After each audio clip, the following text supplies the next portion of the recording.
and Mr. Jun-Sik Hwang, the Director General for Climate Change, Energy, Environment, and Scientific Affairs at the Ministry of Foreign Affairs of the Republic of Korea. Mr. Yoon Young Lee, the Vice President of Korea International Cooperation Agency, pleased to join us. And Mr. Pedro Ivo Ferraz da Silva, the Chair of the UNFCCC Technology Executive Committee. So ladies and gentlemen, please welcome them with a big round of applause.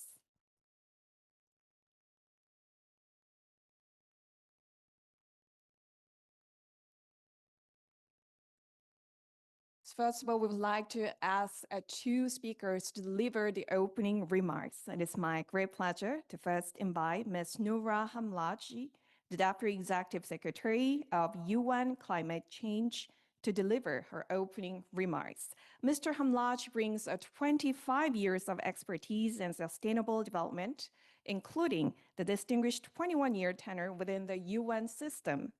She specialized in navigating the complex governance and fostering collaboration among local community, government, and the private sectors. Her extensive career covers the climate change, peace and security, and poverty reduction across Asia, Africa, and the Middle East. Previously, as Deputy Assistant Administrator of the UNDP's Africa Bureau, she oversaw $5.8 billion in programming and led 5,000 staffs across 46 countries. Currently, she continues her leadership at the UN Climate Change Secretariat, leveraging her vast field experience to drive global climate change action. So Ms. Hamlaji, please join us on the podium. Ladies and gentlemen, please welcome her with a big round of applause.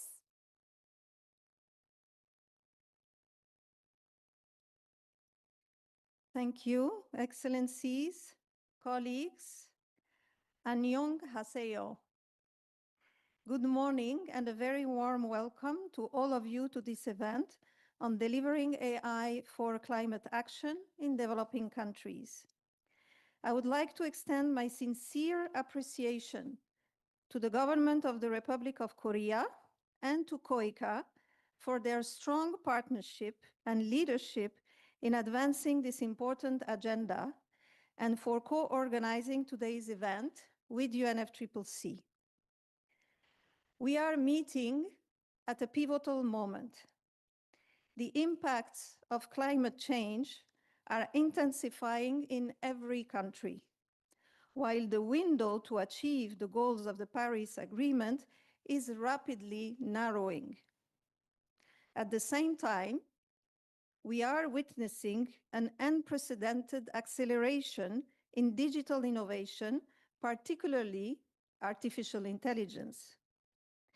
AI is no longer a vague concept, but is already a practical and powerful tool to accelerate climate action, strengthening early warning systems, optimizing energy systems, improving climate modeling, and enabling more informed decision-making.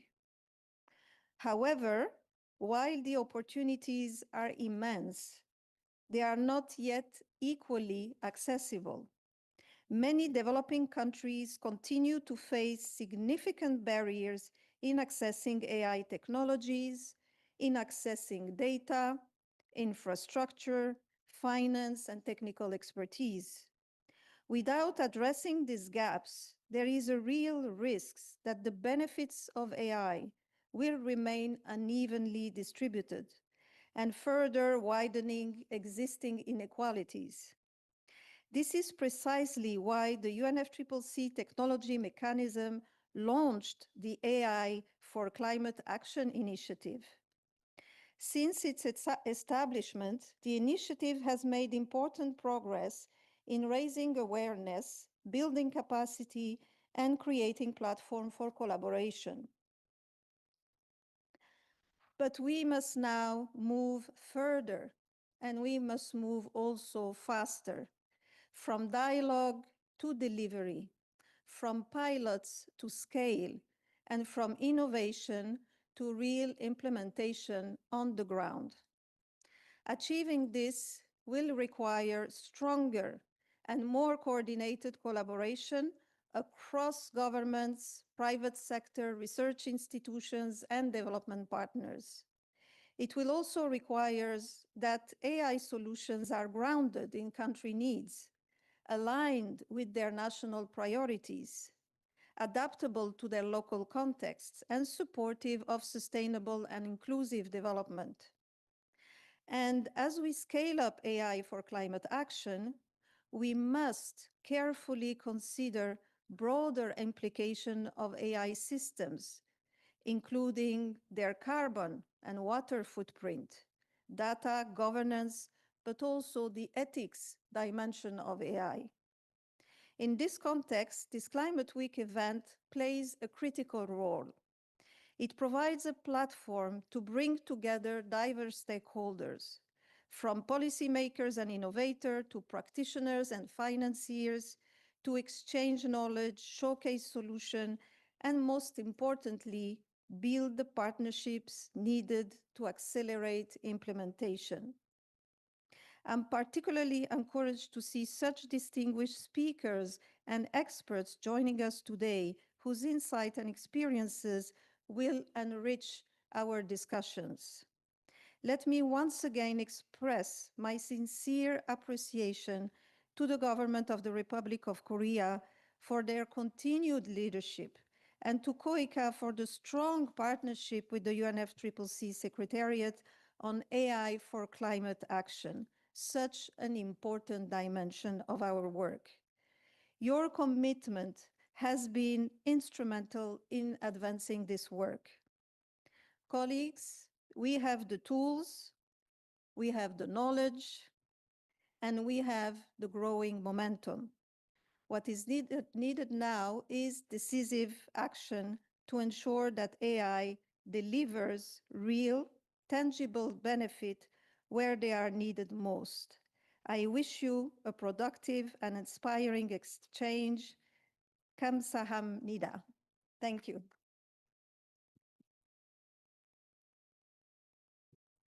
Thank you very much for your insightful remarks. She has reminded us that the responsible and inclusive use of AI could be a vital role in advancing climate action, especially for developing countries. Thank you very much. And now I would like to invite Mr. Chun-Sik Hwang, the Director General of Climate Change, Energy, Environment, and Scientific Affairs at the Ministry of Foreign Affairs of the Republic of Korea, to deliver his opening remarks. Mr. Hwang is a career diplomat who joined the Foreign Service in 1998. And with over 25 years of expertise in international law and multilateral affairs, has served in Korean embassies to the United States and Yemen. Building on his previous role as Director General for International Legal Affairs, his legal insight and ability to translate complex legality into actionable climate strategies are instrumental in steering Korea's global climate initiative and ensuring the robust implementation of the Paris Agreements. So ladies and gentlemen, please join me in welcoming Mr. Hwang with a warm round of applause. Morning, everyone. Deputy Executive Secretary of UNFCCC, Noura Hamraji, Vice President of the Korea International Cooperation Agency, Ambassador Lee Yoon-young, Excellencies, distinguished guests, ladies and gentlemen. It is my great privilege to speak to you today in Yeosu for the third UNFCCC Climate Week. Before I begin, I would like to express my sincere appreciation to the UNFCCC Secretariat and KOICA for hosting this meaningful event on the nexus of artificial intelligence and climate action. We meet at a critical juncture. The impacts of climate change are no longer distant threats. They are a reality affecting lives across every continent. As the urgency of the crisis grows, we must look toward innovative tools that can accelerate climate action and help narrow the gap between our climate goal and current reality. In this regard, AI is gaining increasing attention for its potential to transform climate action in both mitigation and adaptation. It can help monitor emissions, forecast extreme weather, optimize energy systems, and support more effective and data-driven decision-making. Today's discussion, focusing on the use of AI to support climate action in developing countries, is both timely and highly relevant in that context. While it is clear that deploying AI can advance climate action, we must remain mindful of the AI capacity gap, which is a critical challenge. While AI offers immense possibilities, countries most vulnerable to climate impacts, particularly the least developed countries and small island developing countries, states, often have limited access to such technologies. They face critical shortages in reliable data, computing infrastructure, and the capacity required to design and implement AI solutions. We need to work together to bridge this gap in order to ensure that AI contributes to more inclusive climate action. In this regard, the Republic of Korea has partnered with the UNFCCC under the Climate Future Partnership and is actively contributing to the AI for Climate Action initiative. These partnership and initiatives support the development and deployment of AI-powered tools while strengthening data availability and technical capacity in partner countries. A notable example is, it's a little mouthful, but Smart Agriculture and Forecasting for Irrigation Resilience, or SAFIR, which is an AI model for agricultural water management using data-driven analysis to optimize water use and improve resilience to climate variability in vulnerable regions. This project demonstrates how AI can be effectively applied to enhance food and water security in vulnerable countries facing climate challenges. Building on such efforts, we will continue to work to ensure that no one is left behind in the transition to a more sustainable and climate resilient future. Distinguished guests, today's UNFCCC KOICA event provides a valuable platform to explore practical ways to harness AI for climate action, particularly in support of developing countries. It brings together a diverse group of stakeholders to advance collaborative solutions. Let us use this opportunity to translate our shared vision into concrete and coordinated actions. Working alongside the UNFCCC and indeed all of you, the Republic of Korea remains committed to serving as a reliable partner in the journey to build a more sustainable future for all. Thank you very much. Thank you very much, Mr. Huang, for your thoughtful remarks. He highlighted the importance of strong international cooperation and a practical action in advancing global climate effort. Thank you very much once again for your kind word. And we now turn to our keynote address. It is my great pleasure to invite Mr. Yoon Young Lee, the Vice President of the Korea International Cooperation Agency, KOICA. And the keynote speech is titled Korea's AI Ecosystem as a Partner for Global Climate Action. And KOICA serves as a key partner of the AI for Climate Action initiative and has played an important role in advancing the AI-powered climate solution through development cooperation. And Mr. Lee has been instrumental in strengthening the KOICA's partnership with international organizations and developing countries. And Mr. Lee is also honorary professor at the Ministry of Foreign Affairs of the Republic of Korea. A career diplomat with over 3 decades for distinguished service, Mr. Lee served as the Ambassador Extraordinary and Plenipotentiary to the Kingdom of the Netherlands and the People's Republic of Bangladesh. He also chaired the Conference of State Parties to the OPCW and serves as chief negotiator for the several free trade agreements. It is my great pleasure to welcome you with a big round of applause. Please welcome with a warm round of applause.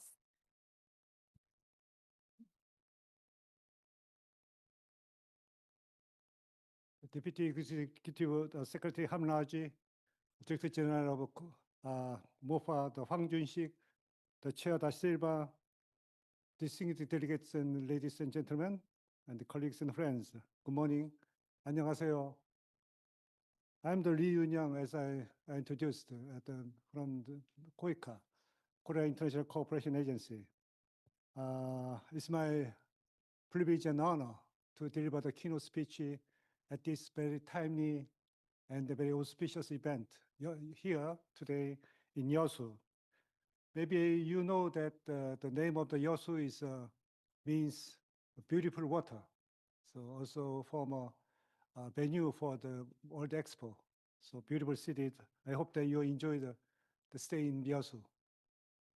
I just said that a very timely time because now, as already Hamraji has pointed out, that the international community is asking one of the most consequential questions of our time.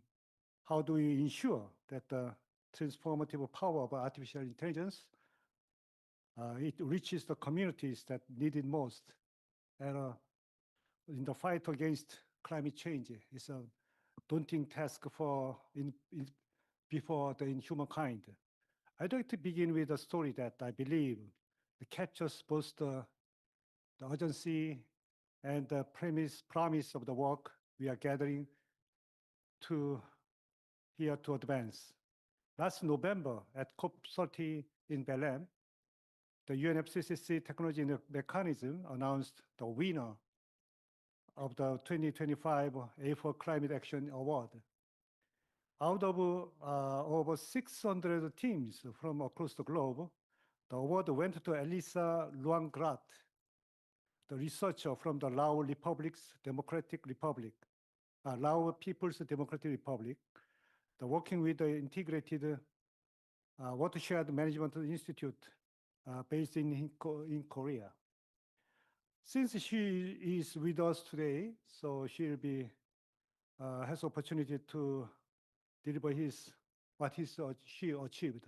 So we have a good time to hear directly from her as she presents her AI solution in the following session.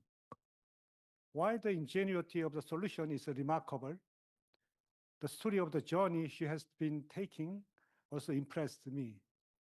A young woman from the Global South, trained in Korea's AI research ecosystem, developed a tool that speaks directly to the livelihood realities of farmers in Southeast Asia. This achievement was made possible through the UN platform, proudly supported by the Korea Development Corporation. That is the model we seek to scale up. That's the partnership this event pursues. Distinguished delegates, let me be direct about the challenges before us. The climate crisis does not dispute its consequences equally, as you know better. The countries least responsible for the greenhouse gas emissions bear the greatest exposure to climate disasters. Artificial intelligence, AI, offers extraordinary tools to confront this, from early warning system that forecast the extreme weather and machine learning models that optimize the irrigation and energy grids, and to satellite-based emissions monitoring. World Economic Forum estimates that the AI could reduce the global emissions by 3 to 6 gigatons CO2 equivalent annually by 2035. Yet the countries that need to benefit most from those solutions are precisely those with a lack of capacity to develop and deploy them. Many least developed countries and the small island developing states are not equipped with a broadband connectivity, computing infrastructure, and access to the localized climate data that effective AI requires. This is not merely the technology gap. It is, I believe, the climate justice gap. One that the Official Development Assistance, ODA, is uniquely positioned to help close.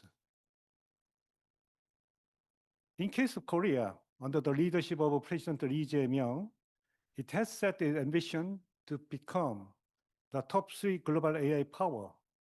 National AI Strategy Committee, chaired by the President, is overseeing the 100 trillion won investment program, the construction of a national AI computing infrastructure, and the development of a sovereign large language model. In January of this year, Korea became the first country to enforce the comprehensive AI regulatory framework, the AI Basic Act. But what makes the Korea's approach stand out is the normative vision at its center. President Lee has articulated the concept at the AI Basic Society, the conviction that the AI must not be monopolized by a privileged few, nor serve solely as the engine for unchecked profit, but must be cultivated as a universal public good woven into our social safety net. Further, the Lee administration has extended this principle to the international stage under the banner of the Global AI Basic Society. The right to benefit from the AI, especially the life-saving climate technologies, must be universally accessible. At the UN General Assembly last September, the President Lee declared that Korea would advocate the vision AI for all becomes the new normal for the international community. At the APEC summit in Gyeongju, 21 nations adopted the APEC AI initiative for 2026 to 2030 on this very principle. This is the strategic and the moral context in which KOICA's partnership with the UNFCCC on AI for climate action must be understood. It's not a peripheral program, it's an institutional expression of Korea's defining national vision and the conviction that the AI Basic Society must be global one, translated into the most urgent domain of international cooperation, the climate change. Let me now speak concretely about what this partnership means, what we intend to accomplish. KOICA and the UNFCCC established the Climate Future Partnership at COP29 in 2024, a 3-year collaboration supporting the AI-powered climate solutions and the climate finance access for developing countries, and with focus on these developed countries and the small island developing states. We have built visibility through the AI for Climate Action Award, and we have invested in the convening power, hosting the first ever AI for Climate Action Forum on the African continent in the Dar es Salaam, and delivering the masterclass and COP30 on AI for climate resilient energy systems last year. What our partner countries tell us consistently is that they need more than platforms. They are calling the tools and knowledge to take the full ownership of their digital and climate future. We believe that the core of the sustainable development lies in the empowering our partner countries to diagnose their own challenges and engineer their own solutions, and moving beyond mere technology transfer to true institutional self-reliance. We are planning to respond in 4 ways. First, localized development and field demonstration, assisting the development of AI solutions by partner country institutions under the real-world conditions. As demonstrated by 2025 AI for Climate Action Award winner, the SAPIR, the Smart AI-based farming and the resilience solution, exemplifies in the Mekong. Second, capacity building, pairing AI deployment with the training for government officials, data scientists, and climate planners. We aim to bridge AI divide by equipping the local experts with the skills to lead their own AI transformation and ensure that the innovation remains sustainable and we rooted the local leadership. Third, sustained partnership coordinating, connecting the Korea's global competitive AI capabilities in areas such as the hydrogen systems, energy storage, climate smart agriculture, and the low carbon mobility with the specific developing country needs through the structured matchmaking, the long-term co-financing frameworks. First and last, the governance and policy support. Drawing on Korea's new on the regulatory experience with the AI Basic Act to help partner countries build a transparent and accountable and inclusive AI governance framework. Distinguished colleagues, now allow me to offer the broader proposition. For decades, official development assistance for climate action has rightly focused on the physical infrastructure, such as seawalls and the irrigation system, renewable energy installations, and the resilient housing. That work remains essential. That should be continued. But I would like to submit that we are entering the period which the AI represents a new frontier of the climate ODA that can dramatically enhance the effectiveness of every dollar invested in physical climate action. The return on investment in AI for climate action and targeted at the most vulnerable countries is potentially extraordinary. To make it happen, it requires multilateral frameworks like the UNFCCC technology mechanism to continue to creating the normative architecture and the convening power that make the cross-sector collaboration possible. And it requires all of us, government, international organizations, the private sector, and the civil society to commit ourselves to standard of genuine partnership. The countries of the Global South is not the laboratories for technologies. They are partners with knowledge, agencies, and priorities of their own. The true measure of our success will not be the sophistication of our AI, but its impact. Whether the farmer can safeguard her harvest with AI-driven forecasting in Laos, whether community can proactively secure their safety using the early warning system in Fiji, and whether the city planner can build a resilient city based on nature-based data in Ethiopia. Ladies and gentlemen, let me conclude by touching on the Yosu again. Korea chose this city to host the UNFCCC Climate Week, and it's no coincidence.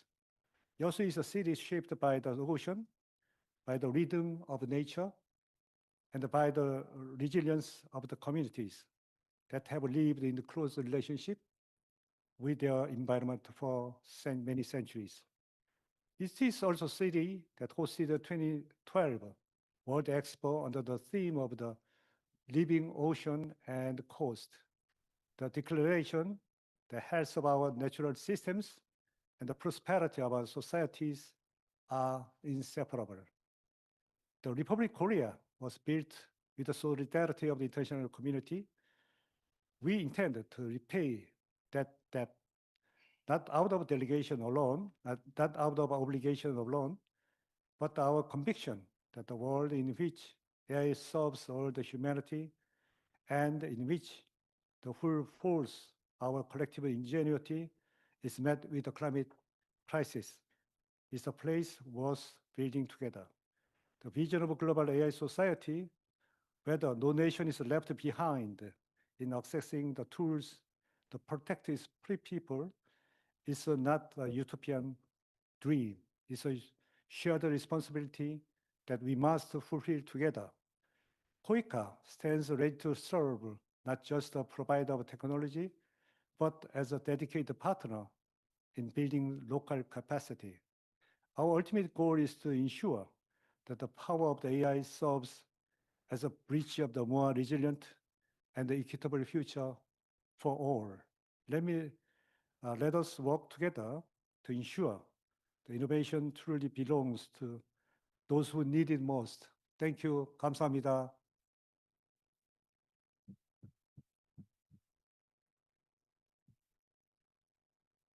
Thank you very much, Vice President Lee, for the compelling keynote address. The vision he has highlighted and outlined of Korea's AI ecosystem as a partner for the world speaks directly to the spirit of this initiative. Thank you very much. And now we will move on to an introduction of UNFCCC Technology Mechanism Initiative and Artificial Intelligence for Climate Action and the work of the Technology Executive Committee. And to present on this, I'm pleased to invite Mr. Pedro Ivo Ferraz da Silva, the chair of the UNFCCC Technology Executive Committee and the coordinator for the Scientific and Technological Affairs at the Climate Department of the Ministry of Foreign Affairs of Brazil. He is a Brazilian career diplomat, and he coordinates scientific and technological affairs at the Ministry of Foreign Affairs and serves as Brazil's IPCC focal point. Previously, he led the science, technology, and innovation sector at Brazilian embassies in Berlin and New Delhi. His extensive background includes serving as Brazil's representative to the UNCSTD. Before diplomacy, he held a leadership role at Comtel Communication and Siemens AG. His career uniquely bridges the high-level international climate policy with a deep technical and private sector expertise. So, Mr. Ferraz da Silva, the floor is yours. Ladies and gentlemen, please welcome him with a warm round of applause.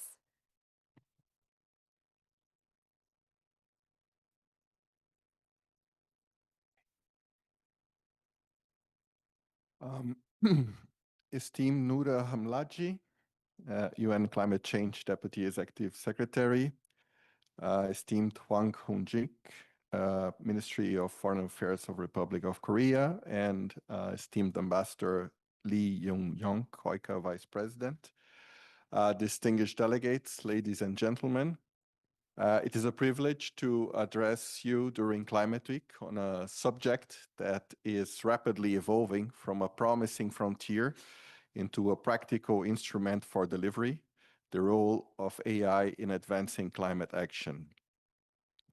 As indicated, my name is Pedro Ivo Ferraz da Silva, and I have the honor to serve since as recent as last week as the chair of the UNFCCC Technology Executive Committee.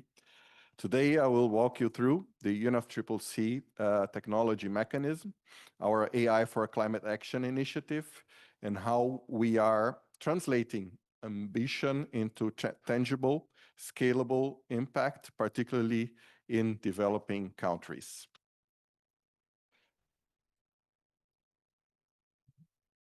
The UNFCCC technology mechanism, established in 2010, exists to accelerate climate technology development and transfer. It is composed of two complementary bodies. First, the Technology Executive Committee, or TEC, the policy arm, which provides strategic guidance on policies that enable low emission and climate resilient development. And second, the Climate Technology Center and Network, or CTCN, the implementation arm, which delivers technical assistance, knowledge sharing, and capacity building support. By the way, I recognize here the presence of Stephen Minas, who has just concluded his term as chair of the advisory board of CTCN and was instrumental in the strengthening of the CTCN. So together, these two bodies, they form a unique mechanism that bridges policy and practice. And let me say that with the decision taken in Belém at COP30 last year to formally transition the climate change regime to an era of implementation, technology was strategically positioned in the forefront of this process with the adoption of the Belém Technology Implementation Program, or short BTIP, which is the very first implementation program of this regime. The BTIP will be anchored in these two in these two bodies, the TEC and the CTCN. And last week, while we met, the two bodies met in Songdo, we started working on the operationalization of the BTIP. So the TEC specifically plays a critical role in shaping global climate technology policy. We focus on identifying policy approaches that can accelerate the development and transfer of technologies, and we support parties through the provision of evidence-based knowledge products. These are, on the screen here, you see some examples of knowledge products developed by the TEC in recent years, covering topics ranging from AI for climate action, hard-to-abate industries, early warning systems, and water, energy, food nexus. I encourage you, I think my image is on the top of the QR code, but we can then share the QR code with you so that you can access those knowledge products. Let me now turn to the Technology Mechanism Initiative on AI for Climate Action. Since its launch in June 2023, we have made significant progress. We have seen the adoptions of first decisions by parties to the Convention and the Paris Agreement on AI. We have produced key knowledge materials, including a technical paper with further publications forthcoming still this year. In parallel, we have convened global forum, launched international competitions, and strengthened partnerships to build momentum and practical impact. This initiative reflects a clear reality. AI is emerging as a powerful cross-cutting enabler of climate action, from improving climate modeling and early warning systems to optimizing energy systems and strengthening resilience in agriculture. At the same time, this potential must be realized in a manner that it is inclusive, equitable, and aligned with national circumstances. Key challenges, including energy intensity of AI systems, data governance and security, and the digital divide, must be addressed. Our work, therefore, focuses not only on unlocking opportunities, but also on addressing challenges and risks, while building capacity in developing countries, particularly in least developed countries and small island developing states. And by the way, Ambassador Young, I was very happy to acknowledge that one of COICA's let's say, priorities is to build on localized development, which, let's say, is at the heart of this AI for Climate Action initiative. This initiative is guided by decisions of parties to the UNFCCC in the Paris Agreement, with the TEC and CTCN implementing a coordinated work plan in response to the guidance. Allow me to highlight two key knowledge products. The technical paper provides a comprehensive analysis for policymakers, practitioners, and researchers navigating the opportunities, challenges, and risks of AI in climate action. And the information note offers a concise and accessible entry point into these issues, supporting broader engagement by outlining main areas of AI-powered climate solutions and very concrete examples from developing countries, including LDCs and SIDS. Through global competitions such as the AI Innovation Grand Challenge in 2024 and the AI for Climate Action Award in 2025, we are identifying and promoting impactful AI solutions from and in developing countries. The 2025 award, co-hosted with the CTCN and supported by COICA and the COP30 presidency, attracted over 600 applications from 110 countries. The winning solution, an AI-based smart farming irrigation system from Lao PDR, demonstrates how innovation can directly strengthen resilience on the ground, and I'm happy to acknowledge the presence of the winner here. Congratulations again. We are pleased the winners from these competitions are joining us, and can share our experience with us later today. I'm pleased to announce that the 2026 AI for Climate Action Award will be launched very soon. And I encourage parties and partners to actively promote this opportunity and support innovators from your countries to participate. So our task is to have even more applications than the 600 we had last year. Another important milestone is the AI Climate Application Hub, launched in partnership with the Digital Public Goods Alliance last week during meetings of the Tech and CTCN Advisory Board in Songdo, as I mentioned. This platform focuses on digital public goods for climate action. It aims to provide open source AI tools, support funders in identifying promising solutions, highlight innovation gaps, and encourage the development of open source and scalable applications. I invite you to explore. Again, I'm covering the QR code. So let's share with them afterwards. I invite you to explore the hub and consider how it can support your national priorities and how you may contribute to its continued development.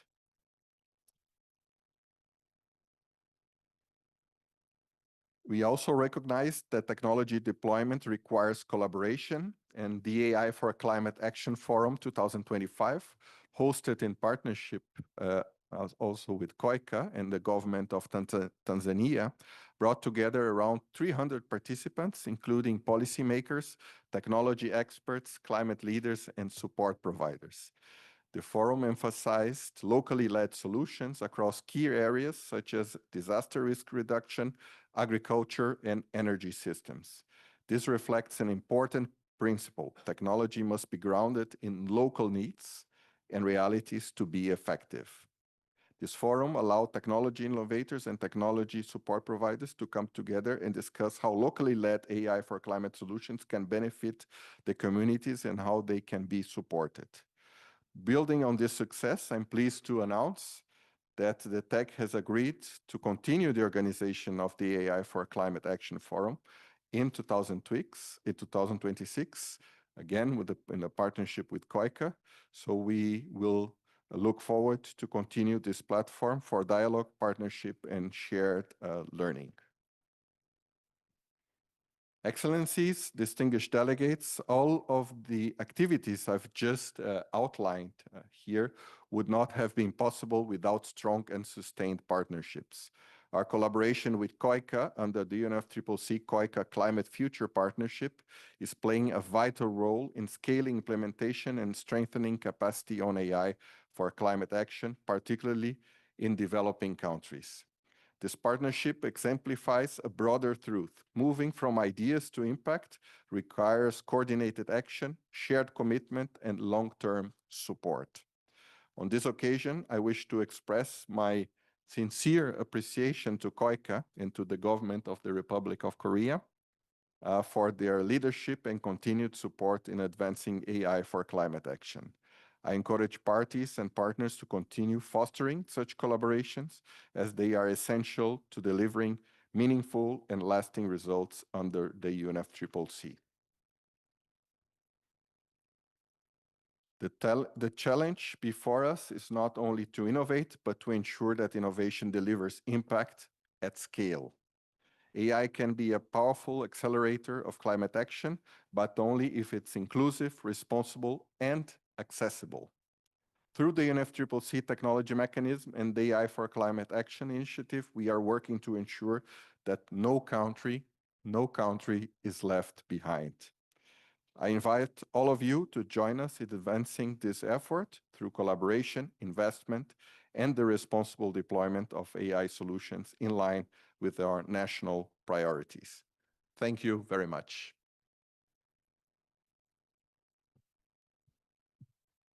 Thank you very much for that overview of the initiative achievement and the road ahead. Thank you once again. And shall we have a photo opportunity together? Would you please stand up from your seats and gather at the center of the stage? Shall we take a photo together? Yes.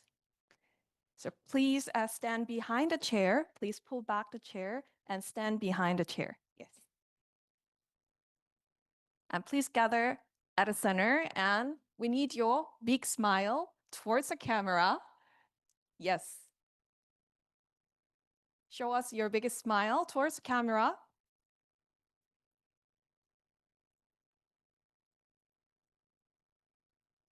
All right. Do you need another pose? 포즈를 바꿔볼까요? Yes. If you can make a finger heart, that could be great. Yes. Once again, please look at the camera with a brightest smile.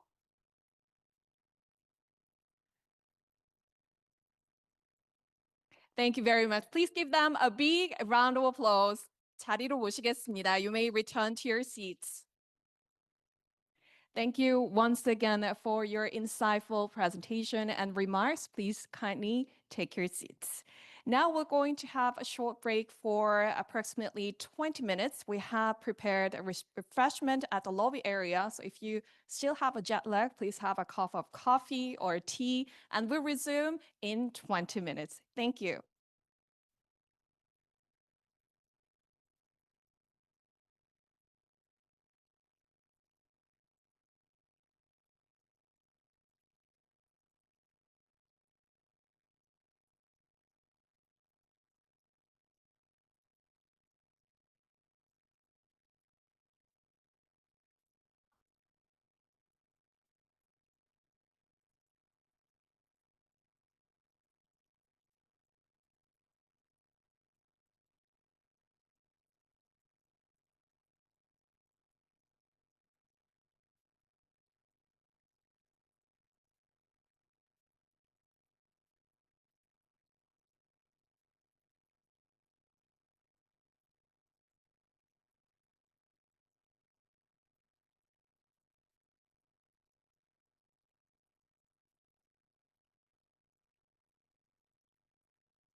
시작하는 건데 그렇게 해야지 끝 시간을 맞출 수 있을 것 같아요.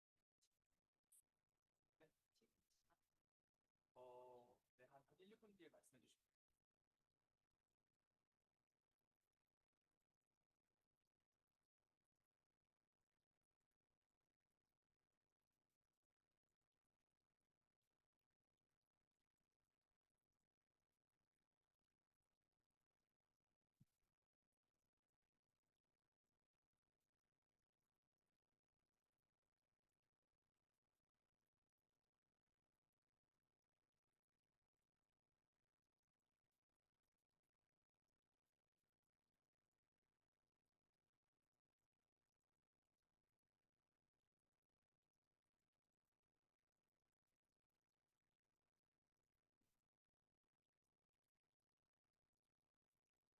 Your Excellencies, distinguished guests, and ladies and gentlemen, we're about to begin the session one of the event. Please kindly take your seats. Once again, we're going to begin the session one. So for those of you who are still standing in the lobby area, please enter the hall and take your seats. Thank you very much for your kind cooperation. 이제 곧 첫 번째 세션이 시작이 되겠습니다. 로비에 계시는 We will 분들께서는 soon 다시 begin the 자리에 first session. 앉아주시기 바랍니다. Would participants out in the lobby now please be seated? Thank you very much.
Once again, this is a friendly reminder for our distinguished participants. We're about to begin at the session one, so please kindly take your seats.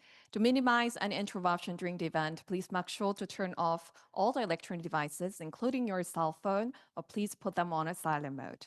We do provide a simultaneous interpretation for your convenience. Please use the receiver. Channel 1 is for English and channel 2 is for Korean.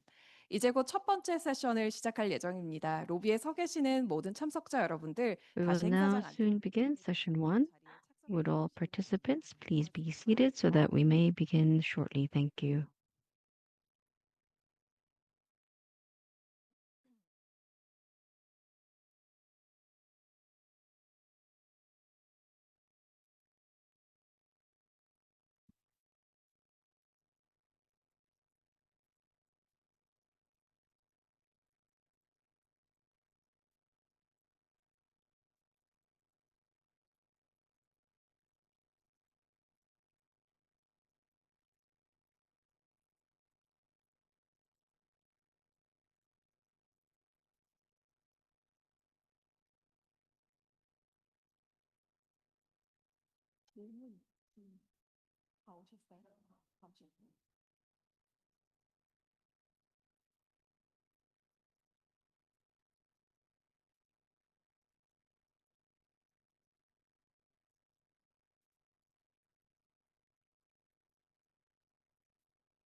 All right, everyone, welcome back.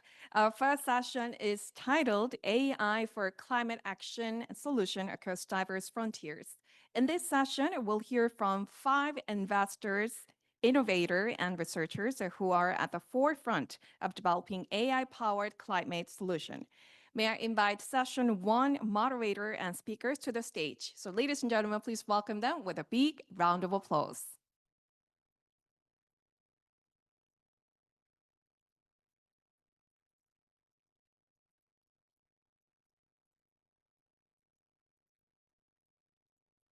So it is my great pleasure to introduce our session 1 moderator, Ms. Yuri Cho. Ms. Cho is a senior researcher at the Environmental Planning Institute of Seoul National University, where her research focuses on biodiversity responses to climate change, applying artificial intelligence and machine learning to quantify shift in ecosystem. And she also brings unique perspectives as urban beekeeper, integrating biodiversity data with AI-based modeling. And we're going to have a Q&A session at the end of the session 1. So if you have any inquiries or question, please utilize this time. So Ms. Cho, I will hand over the microphone to you. Thank you. Thank you very much, Soyeon. Good morning, everybody. My name is Yuri Cho. I'm a senior researcher at Seoul National University, and my research focuses on biodiversity mainly and integrating AI and how to use AI to predict climate change effects on biodiversity and ecosystem services. So it is a great, great honor to serve as the moderator for this session 1 today. So before we begin, I'm very much looking forward to the lectures from today's speakers.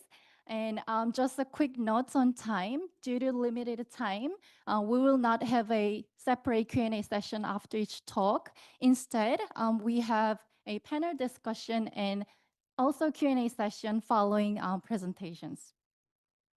So we'll begin with the presentations, and I've got the nitty-gritty details of the speakers.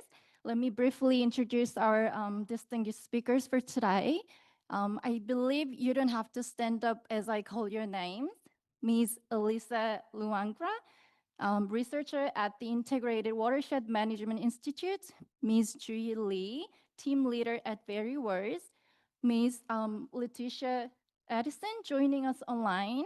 She is a lecturer and researcher at the University of the West Indies. Mr. Andreas Galatulas, data and AI lead at the Global Green Growth Institute. Mr. Dale Sogon-yoon, CEO of AI WorkX and member of the Presidential Council on National Artificial Intelligence Strategy in Korea. Thank you all for joining us today. So without further delay, let us begin the presentations. I would like to invite our first speaker, Ms. Alyssa Luangra. She led an award-winning solution in last year's AI for Climate Action Award, as mentioned in the opening. And she will speak about how AI technologies can benefit the communities in need. Please join me in welcoming Ms. Alyssa Luangra.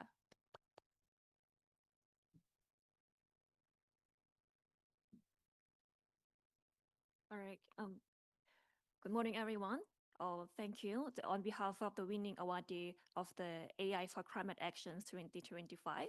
And again, I'm Alisa Longlat. I'm from Laos.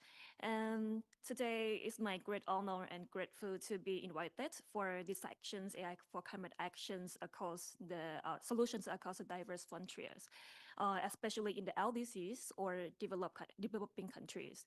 So when we have the conversations about the climate change. So we focusing on the people who are the most vulnerable peoples when we're talking about the climate change.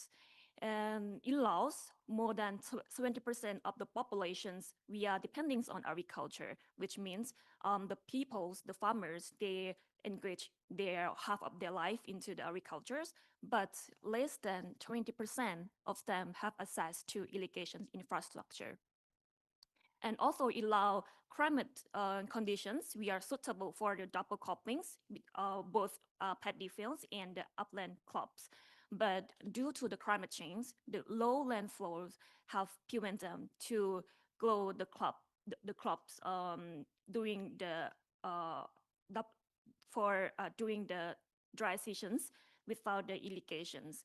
And also, even when in the areas where small scale irrigations were applied, farmers still lack of decision supporting system and technical capacities to guide them to shift from the paddies to upland crops.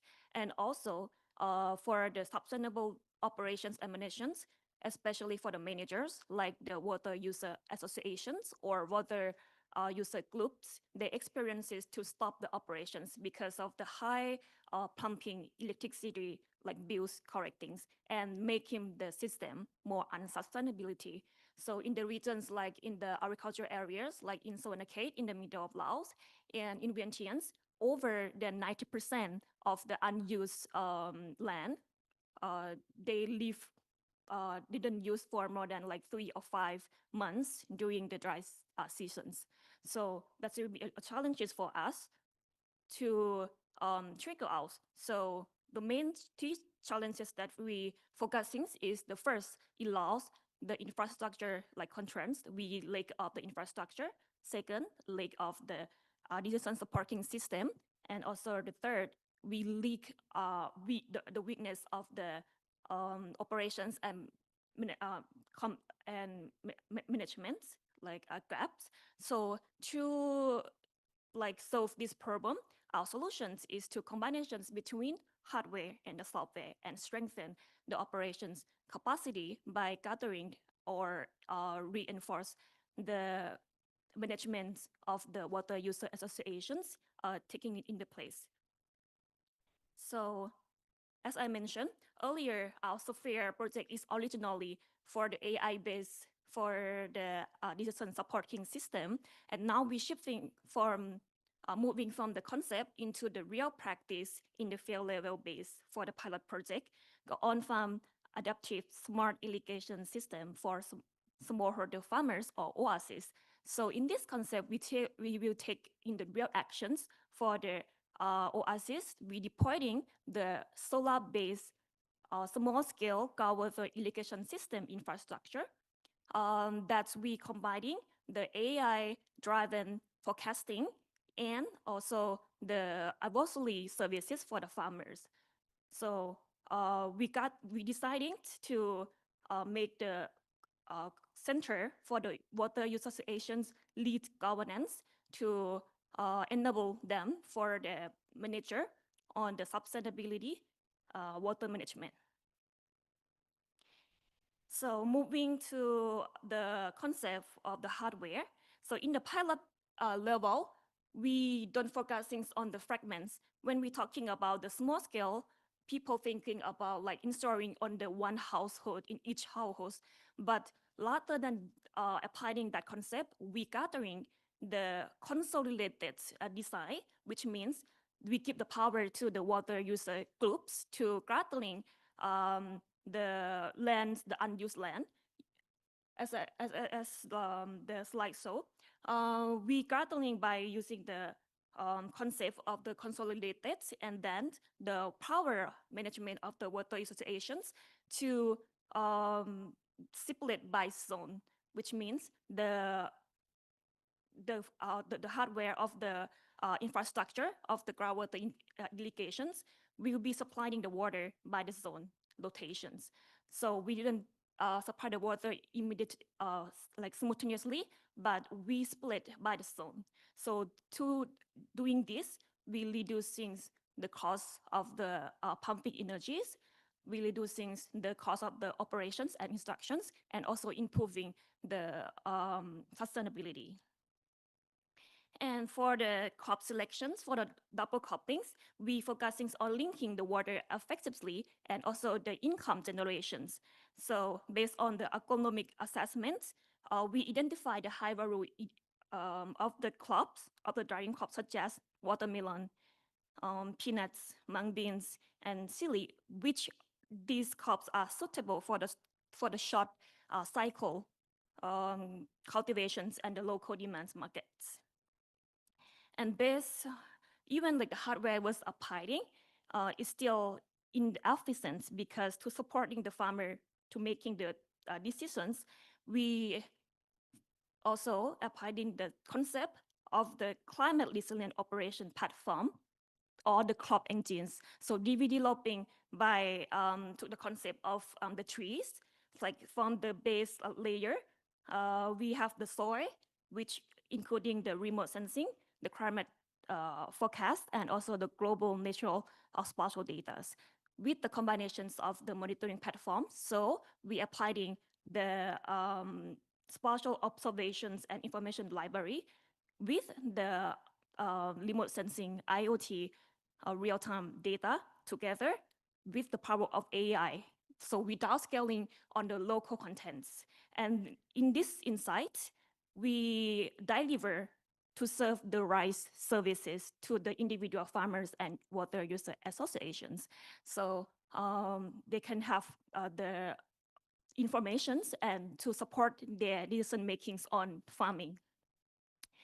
And as I mentioned, the integrated water monitoring platform that we developed, we applying the soil moisture sensor, the groundwater sensors, and also the weather stations to supporting deliver the day-by-day irrigation conditions of the water to the farmer, and also to make decisions for the water allocations to the water user associations, and also for our STEAM, AI-based spatial and temporal downscaling, we produce the seasonal forecasting for the local contents. So this will be supporting the farmers how to predict for the predictions for the crop selection and the next seasons. And also for the water user associations, how they can manage the irrigations plan. And also our crop engines for throughout our AI generations. So we use the satellite data to monitor the soil moisture in the real time. So we're tracking the soil field capacity down to the weeding point, and then we seek whether the crops begins to experience what water stress that the farmer receiving the sample amount, and they can manage how their irrigations will be continuous, and also to use the water effectively. And here, these are right services for the user interface. So for the AI, we are receiving and then continuing to the farmers. So these mobile applications we generated to the farmers. So the farmers can put their informations, they can register their portals, and ID, and log into their crop selection types, depending for the cultivations, and etc. And also, for the AI generations, based on the soil moisture, the AI will sending the alert and then to guide them whether what time, when they can supplying the water to their farming. And also for the web dashboard that we are developing for the right services for the water user associations, which mean not only for the farmers, but also the manager, so they can monitor to providing the zone-based irrigation scheduling and allowing them to allocate water across the different areas. So making also be providing the water balance reporting to the improve the overall water usage. And through this approach, our goal is to aim for the climate smart irrigations for the sustainable and climate resilient income growth for small farmers, community through the AI-driven adaptive irrigations and agriculture water management allow PDRs, and our expected outputs, of course, focusing on the farmer incomes. So rather than invest on the large scale, we focusing on the people who are the baseline of the farming. So the farmers can improve their incomes, and also not only did their land areas to be underutilized for 5 months. So during 5 months, they also get the incomes for that. And also we enhancing the water governance by the data driven in irrigation infrastructure. and supporting the operations and maintenance for the capacity building. And also, we enhance the women participations in the farmings and not leave no one behind. So in this concept, we're trying to go from the bottom to the top. That's very tracking in the local party laws. Thank you. That's for my presentations. Yeah. Thank you, Alyssa, for the insightful presentation, and thank you for sharing your experience in designing for AI technologies for communities in need. Thank you.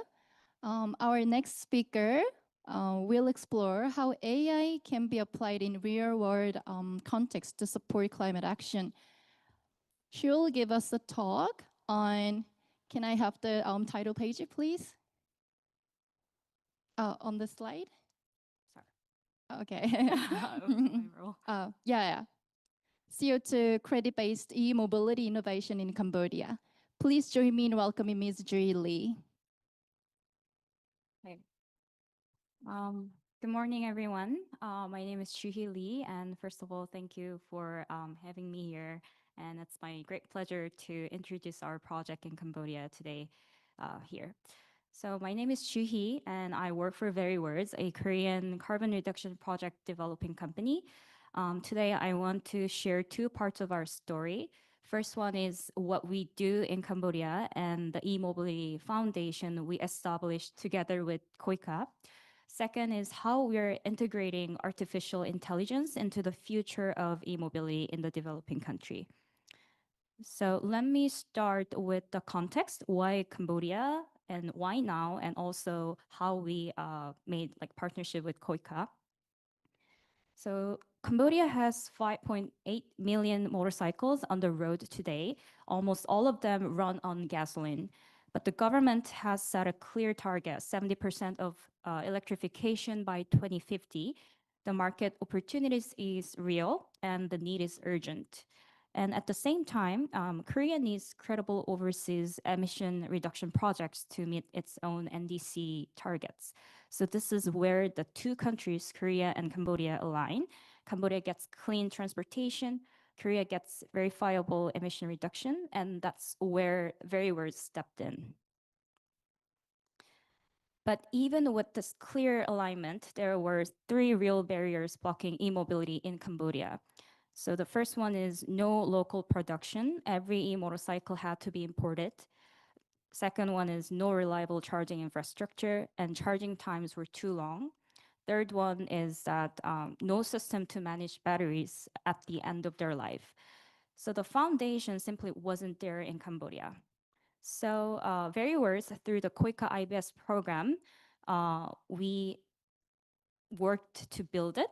So the title is that you can see under this presentation, the establishment of sustainable e-mobility ecosystem for carbon emission reduction in Cambodia.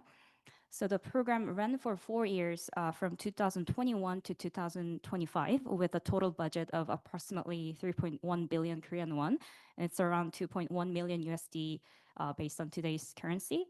And with that investment, we built an e-mobility assembly factory and a battery recycling center and completed the full cycle from production to commercial sales for the first time. So this slide shows our full business ecosystem. So on the left, the local production, our e-motorcycles are manufactured and assembled in Cambodia, which keeps costs low and makes maintenance easier on the ground. In the middle, the charging service. So riders access our charging stations through a subscription model. We have partnered with local banks and delivery platforms to expand our charging networks there. One important feature of our model is that we operate on a battery swapping system. The batteries always belongs to Very Words. Riders own their own vehicles, but the batteries stay under our management and our control. So this let us monitor every battery in the field. And throughout this ecosystem, data is continuously collected, driving data for IoT modules on each vehicle, battery data from our BMS at every station. All of this flow into our platform and becomes the ingredients for our AI models later on. And when batteries reach end of life, they are sent to our recycling center for evaluation and processing, and AI is integrated here as well. So here is what it looks like on the ground. So our assembly factory was completed in May 2023 with a production capacity of 30,000 units per year. And our battery recycling center followed in September 2024. And you can also see the Popple app here. Yes, here. And which let users locate the charging stations and track their usage. This app is also where we collect the data for carbon measurement and AI integration. And this photo shows our work in the field as well. So e-station deployments and training programs that we ran in Cambodia as part of the KOICA IBS program. So this is the foundation we built together with KOICA. And now let me show you what we're building on top of it. We're currently collecting operational data from Cambodia and developing AI models to make our e-motorcycles smarter and safer. So these technologies are still early stage, but the groundwork is being laid right now with real data from real riders. So we're working on AI in two areas. The first is AI-powered battery diagnostics. So usually assessing a used battery is slow and expensive. And here we're training an AI model on battery health data from our BMS to predict remaining capacity quickly at a low cost. This will make our recycling operations significantly faster and more efficient. So this can be applied to our recycling center, which was built with the KOICA's IBS program fund. And the second is AI for rider safety. So we collect a broader range of riding data from each motorcycle, like speed, acceleration, braking, tilt, through IoT modules. And this data goes to a cloud-based AI platform that analyzes individual riding habits, identifies dangerous patterns, and sends personalized guidance to each rider. So for battery diagnostics, we collect battery health data from the BMS, train a prediction model, and validate it through simulation. The result is a tool that gives us fast, accurate read on remaining battery life.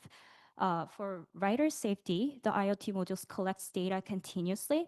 The AI model looks for patterns like sudden acceleration, excessive speed. When a dangerous pattern is detected, the rider gets an immediate alert. If an accident is detected, an emergency notification is triggered. And on a regular basis, every rider receives a personalized safety score, their patterns, their risks, and how to improve. So right now, we are in the data collection and AI training phase. As the data set grows, both models will become more accurate in the future. So AI can be meaningfully integrated into e-mobility, and we have identified two key starting points: smart battery evaluation and personalized rider safety guidance. So even in developing countries, AI is not a distant ambition, I believe. It can become part of everyday mobility. Thank you very much for your attention. Thank you, Jay, for your presentation. And it was very insightful to hear your perspectives on international partnership. Our next speaker brings an educational perspective on bringing in AI in climate action. Ms. Letitia Addison is joining us online. Letitia, can you hear us? Yes, I can hear you. Can you hear me? If so, please go ahead. Okay, thank you very much. Share my screen. Can you see my screen? Not your presentation material, but your face.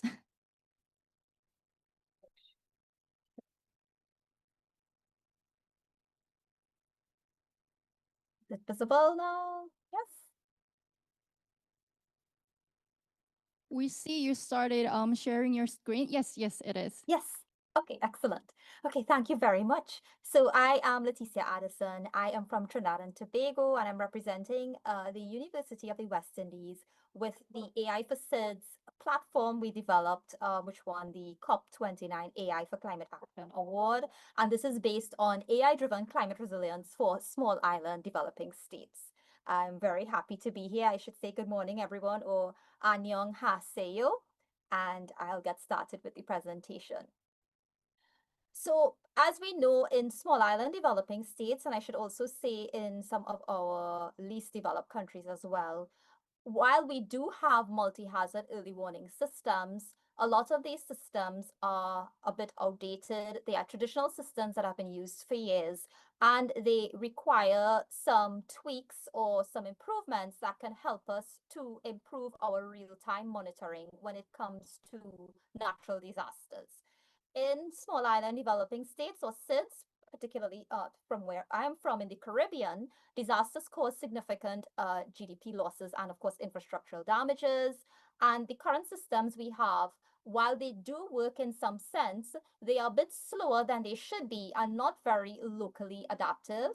Communities in this sense are not really lacking the data. We do get weather updates and we do get forecasts in terms of if there are some sort of climate impacts, flood risks, etc. But they are not as timely as they can be for actionable decisions, particularly for our communities that sometimes are on the coastlines or underlying communities that flood very easily. Particularly in Trinidad, we have a few communities that do flood even when there's just a typical torrential downpour. So in order to really mitigate against this, what we have been doing in terms of the work for the AI for SIDS platform is that we are looking towards actually redesigning early warning systems. And for us, the traditional early warning systems have a more of a linear path. We have some sort of sensor, there is data that is generated from the sensor. In terms of the tool, of course, you could actually create this type of tool that the humans do analysis from. We have persons who are meteorologists, we have disaster management professionals, and other persons in the space who actually use this information to create these alerts that they put out in the communities. But what we are trying to do now is think about how we can use artificial intelligence and, of course, particularly agentic systems now to actually improve the actual real-time monitoring and how we consume that information, especially when there's some sort of flood impact. And agentic systems in particular really are giving us the leverage to interact with the world itself, with the data that we have in different spaces, be it in social media data, satellite data, the river gauge data that we have, even in some of the static documents that we would have had with historical data, and handle the heavy lifting of that sort of like verification, and really present our human analysts, our disaster risk professionals, and persons who interact with this data very often with validated decisions. So we're moving from just that linear approach to now thinking about how could we minimize the analysis to action gap in terms of being more proactive than reactive when we have major floods or storms in our midst. So this is where AI for SIDS came in terms of thinking about a more effective end-to-end and people-centered version of an early warning system. Of course, we would have had this proposal that we would have developed in 2024 at COP29 when my team and I had won this challenge, really thinking about going from early warning to early action. This is just a snapshot of what we would have been visualizing behind the scenes in terms of taking these different types of data sources I mentioned previously, putting them into a unified database in terms of creating some sort of structured and comprehensive data set. And then particularly for our use case, just to be able to start with a base case, which is flood risk, which in Trinidad and Tobago is usually one of the major issues that we face, especially when rain falls. have these flood predictions and advanced analytics with the machine learning algorithms, and of course, training on these data sets to really understand not only how to predict the potential flood events in specific areas, but also use these generative alerts now for different communities and stakeholders when they need to be proactive with their responses. So it's really a nice cascading at the top, as you can see, from four main areas that we're thinking of: climate data, going into an agentic and real-time analysis system, having that decision engine with the risk prediction and prioritization, and then thinking about how is this improving early action or early warnings, because we really want to give people maybe a 30-minute warning time when there's maybe some sort of torrential weather approaching, and how do they deal with that. So I wanted to just show you all just a quick demo while I just walk through this very quickly in terms of where we are with this prototype, because we're very, very excited. I have a lot of my team on the screen. I don't know if you can see about 10 of them. It's a growing team. We're really very proud of our talents and graduate students at the University of the West Indies who are involved in this process. And as I play the video, what I will show you is our current dashboard really walks you through how we take in this geospatial type of data, actually create these flood risk levels and flood risk predictions, some critical, well, it's actually from safe, low, moderate, high, critical. Generally what users would want to see, particularly disaster risk professionals at our Office of the Disaster Preparedness and Management, and also giving them the opportunity to not only interact with the predictive data, but also having an agent, which is like a climate assistant. We call it the AI Facets AI Climate Assistant, where you can interact with that agent and actually understand what's happening in specific scenarios in particular communities. What's maybe the flood risk in a specific area, maybe central Trinidad, and actually get the agent to give you all of these aspects of the risk thresholds, the practical recommendations, etc. And of course, not only would they have that ability to be able to get that information, but they can also have the different forecasting, the confidence levels, the patterns. And on the back end, it's also a mechanism where it's actually saving some of this information for training, because we want to do some continuous training and feedback. So really and truly, we are using a RAG, or a retrieval augmented generation agent workflow, to be able to achieve this, and of course be able to scale this into something larger, which our disaster risk professionals are interested in having to enhance the traditional systems, and of course not actually replace them.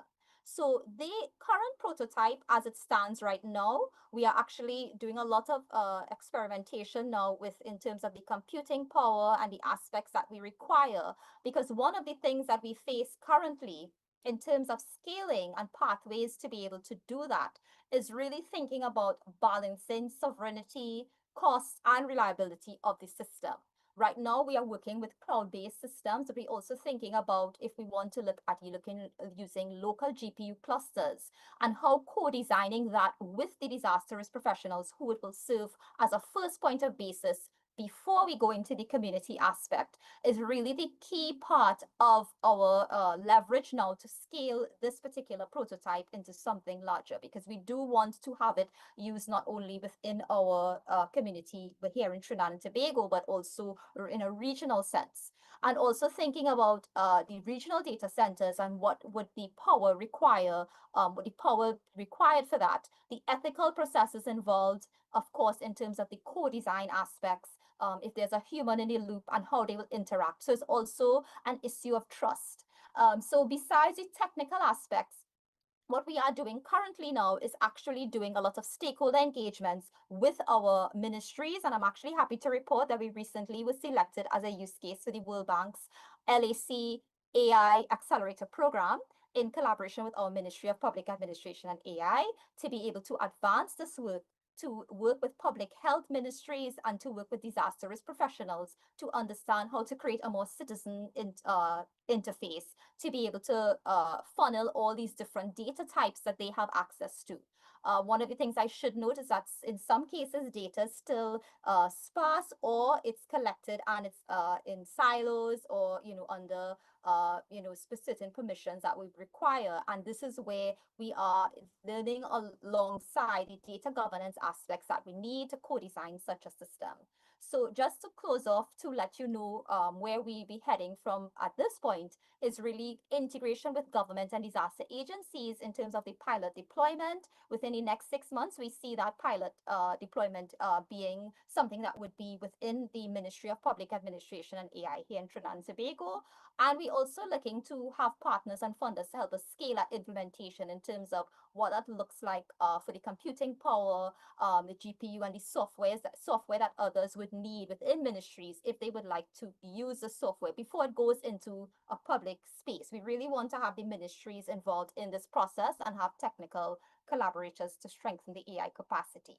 I'm happy to report as well, lastly, that we do have a lot more females on our team. So about 40% of our current technical team is females, and we are also looking to go into the communities as well in our phase 2 to be able to understand what they would like to see in the design process and if they would trust the system. So in closing, we really are happy to see the actual AI for SIDS grow. I would really like to thank the UNFCCC and team for the opportunity that you had given us in 2024 to see this work come to life, and really happy to see it progressing and have the interest to scale it forward. And I look forward to chatting more with you all about more aspects to this platform and to get some more collaboration and support. So thank you very much for having me in this Climate Week. Thank you, Letitia, for your presentation. It was very meaningful to hear your perspective on designing early warning systems for communities in need. Our next speaker will share more than 20 years of experience taking AI from concepts to production and discuss how data and AI can be applied at scale to support climate solutions. Please welcome Mr. Andreas Galatulas.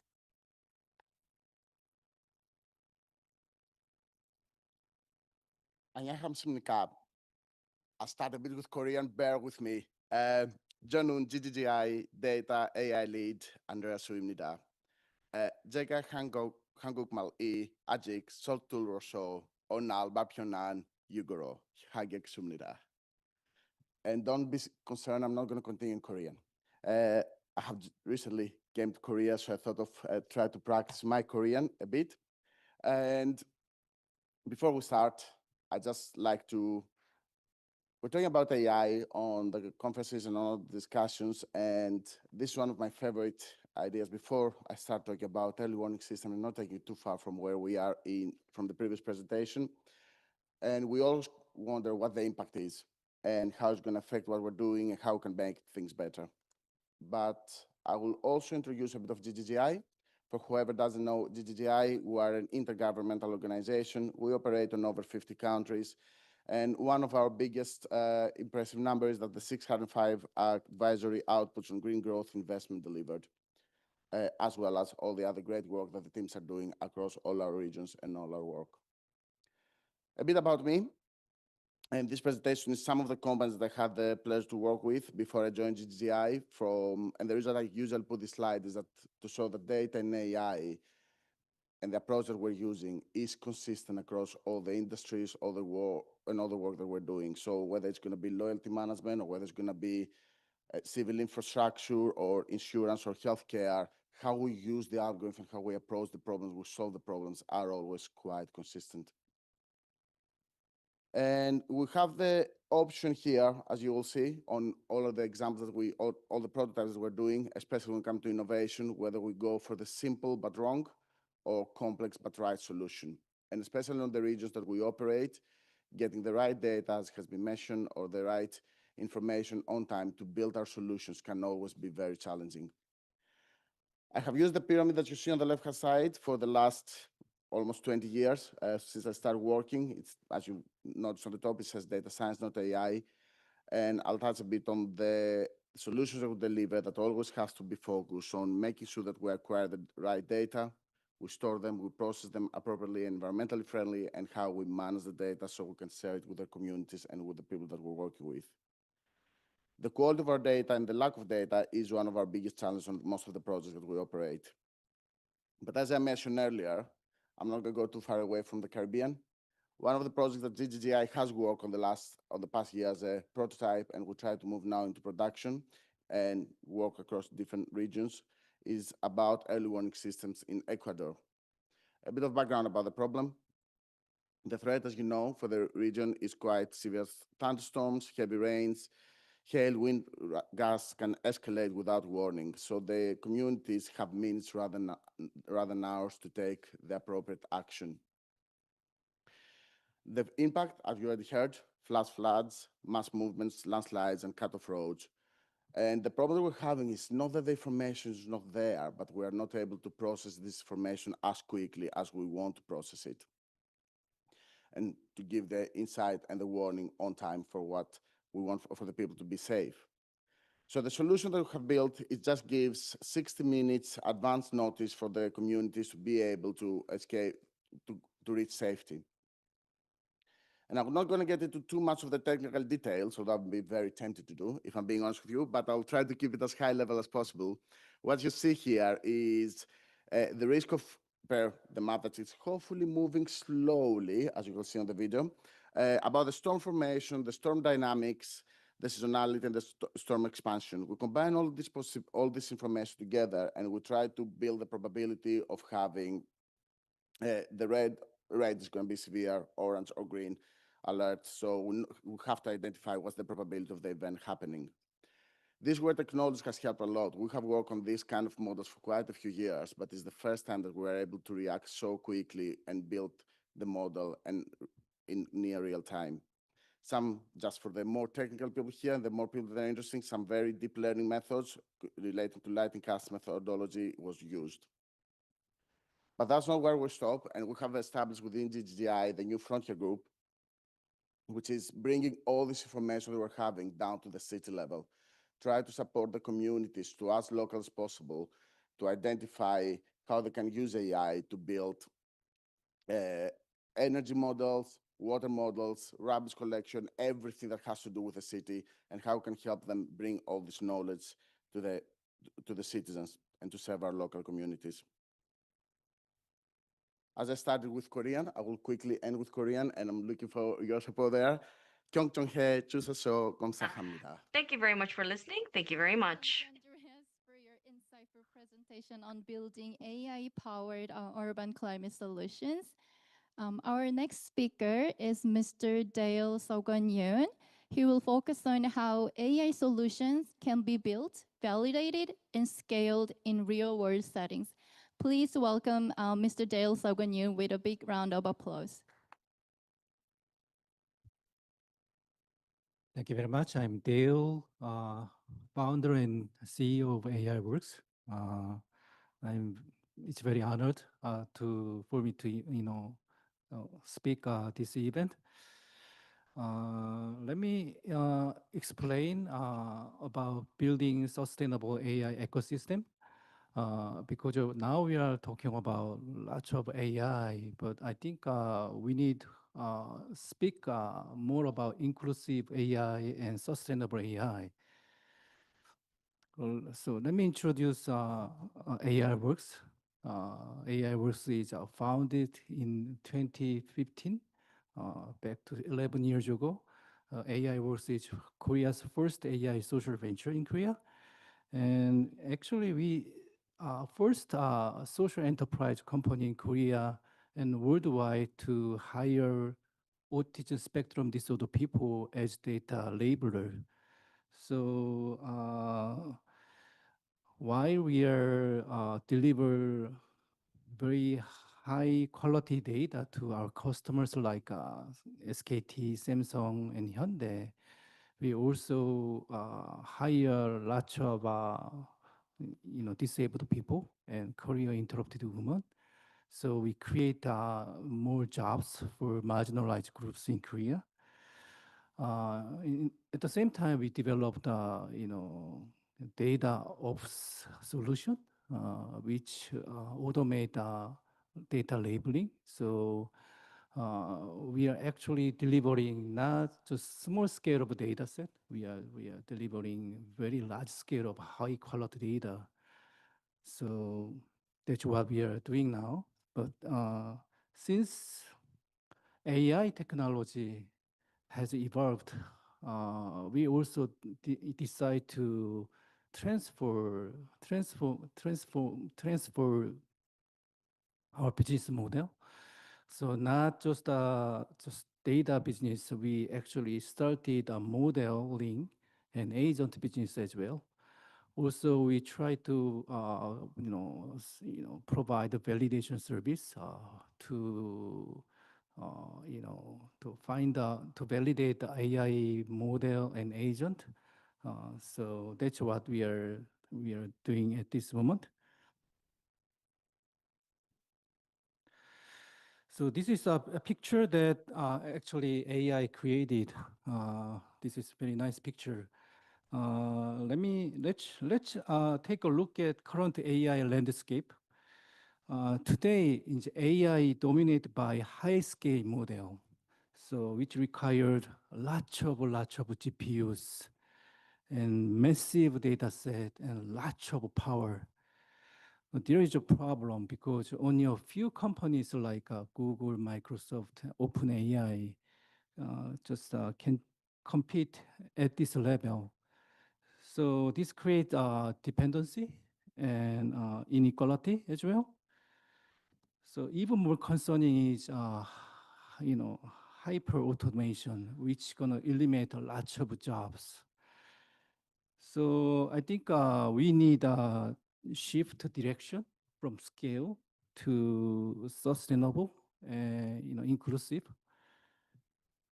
So based on our experience, we define 6 principles for sustainable AI ecosystem. The first, AI as collaboration partners. So human in the loop is very important. So AI should not replace human, but work alongside them. So as our company is doing, many companies should embrace more people and then should build a human in the loop system. So lots of marginalized group people also can work with AI. The second one is open source spread. Many AI models should be opened and access to anyone, like data as well. So these days, lots of people's concern is companies like Google, Microsoft. They even though they are like open their model some level, but they not 100% open their AI model. So we don't know how they are build AI. So the way they build AI is not really transparent. So third one is practical field-ready agent. So we need to build real agent that solve a social problem. So not only we build like a model, open source model or data, we need a real agent that create that solve a real problem. First one is lightweight domain models. Even though we still need a large language model, but I think a small model is very important for us because you can see like a large language model can do anything, right? So it's very fun to watch, how much a large language model can do. A large language model can create picture or script or slide, anything you want. But in real world, you don't need a large language model. And the, the, the fifth one is a renewable modular basis data center. So, and then last one is a trustworthy AI by default. So let me emphasize like a small language model in detail. So as I just explained, LLM can do anything for us. But small language model can do something specific for us. So not every AI task needs a frontier LLM. LLM these days, they you know they release like a really big model, with more than 200 billion parameter. So, but they consume lots of energy. You need lots of data center and lots of data and lots of powers. So I try to emphasize, small language model is very important, like less than 13, billion, parameter language model can solve a very specific problem. So we need a domain specific inference model. So that's very important. And another thing is like we need a small modular basis data center. Even though AI demand is quite high, and everyone is speaking about like hyperscale AI. So lots of Korean big companies and government, they try to build really huge hyperscale data center. So, but I think we need to try to focus on very small modular basis edge data center. And then I also try to emphasize NPU, a neural process unit. Korea is, quite good at, manufacturing semiconductor. So Korean companies actually have a lot of experience to, build semiconductors. So I think Korea is really, right company to build NPU. So, NPU, if we use NPU gonna use much less energy compared with the GPU. It consumes like 10% of energy. So I think, NPU centered edge data center is very important in future. So and those edge data center can be also powered by renewable energy as well. So let me just explain one of our real example in Korea. This is one startup company is called 60Hertz. So 60Hertz one of our customers, and we tried actually collaborate together to build this kind of map for solar panels. So if you try to find out where the solar panel is located, there is no actually accurate map in Korea. So using satellite image, we labeled all the data for like satellite, I mean the solar panels. So in the upper picture, it's actually Jeju Island. So you can see where the solar panels are located, and then resolution of satellite image quite accurate these days. So we able to detect those panels like with 95% accuracy rate. So it's quite good performance, I think. So also calculating the size of panels and the weather condition, we can also predict how much energy they can be generated. So that's one of our example. We are building AI system for climate problem. And lastly, Thank yeah. you. Wrap up in 30 seconds. Yeah, okay. Lastly, we also try to build inclusive AI ecosystem in Cambodia. So our approach is like we provide the training, and we also try to build open source data set and small RM. And we also plan to create a public service agent as well. So we actually try to apply our inclusive AI principle to Cambodia. So that's what we are trying to do. Thank you very much. Thank you, Dale, for your presentation on building sustainable AI ecosystems. Thank you to all our speakers for those excellent presentations. We'll now move into a panel discussion. I'll pose a few questions, and I would kindly ask each of the speakers to keep their responses brief, like 1 minute, so that we can hear from everybody. Our first question is, your solutions rely on diverse data sources, whether it's on the beginning of the stage or it's already done. So how do you overcome the data limitations and what are the challenges in the local context that you're working in? Let's start with Alyssa and go down the line.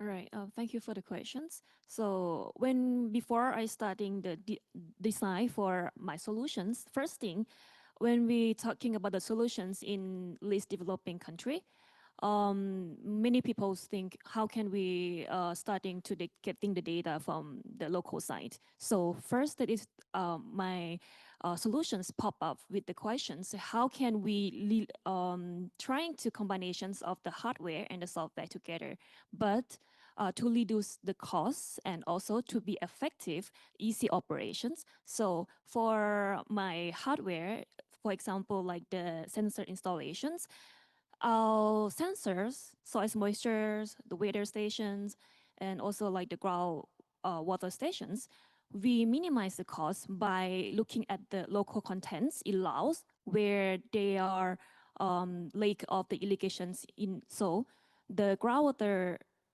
irrigations is the key to like deliver the solutions of that. So our solutions is very simple, and we gathering by the water user associations together to manage. So we give the ownership to the water user groups so that they can protect, they can easily installing.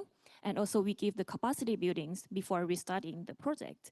And I think that's the key, because like even they have like the external experts from the other countries, but if the locals didn't know anything, it's gonna be not longer used. So firstly, we gathering the managers from the locals and also into the site, and also the farmers, how can they be involved, and then not relying only on the sensors, but also the satellite data. So we use the AI to forecasting, for the seasonal forecasting for the climate, or even the soil moisture sensor.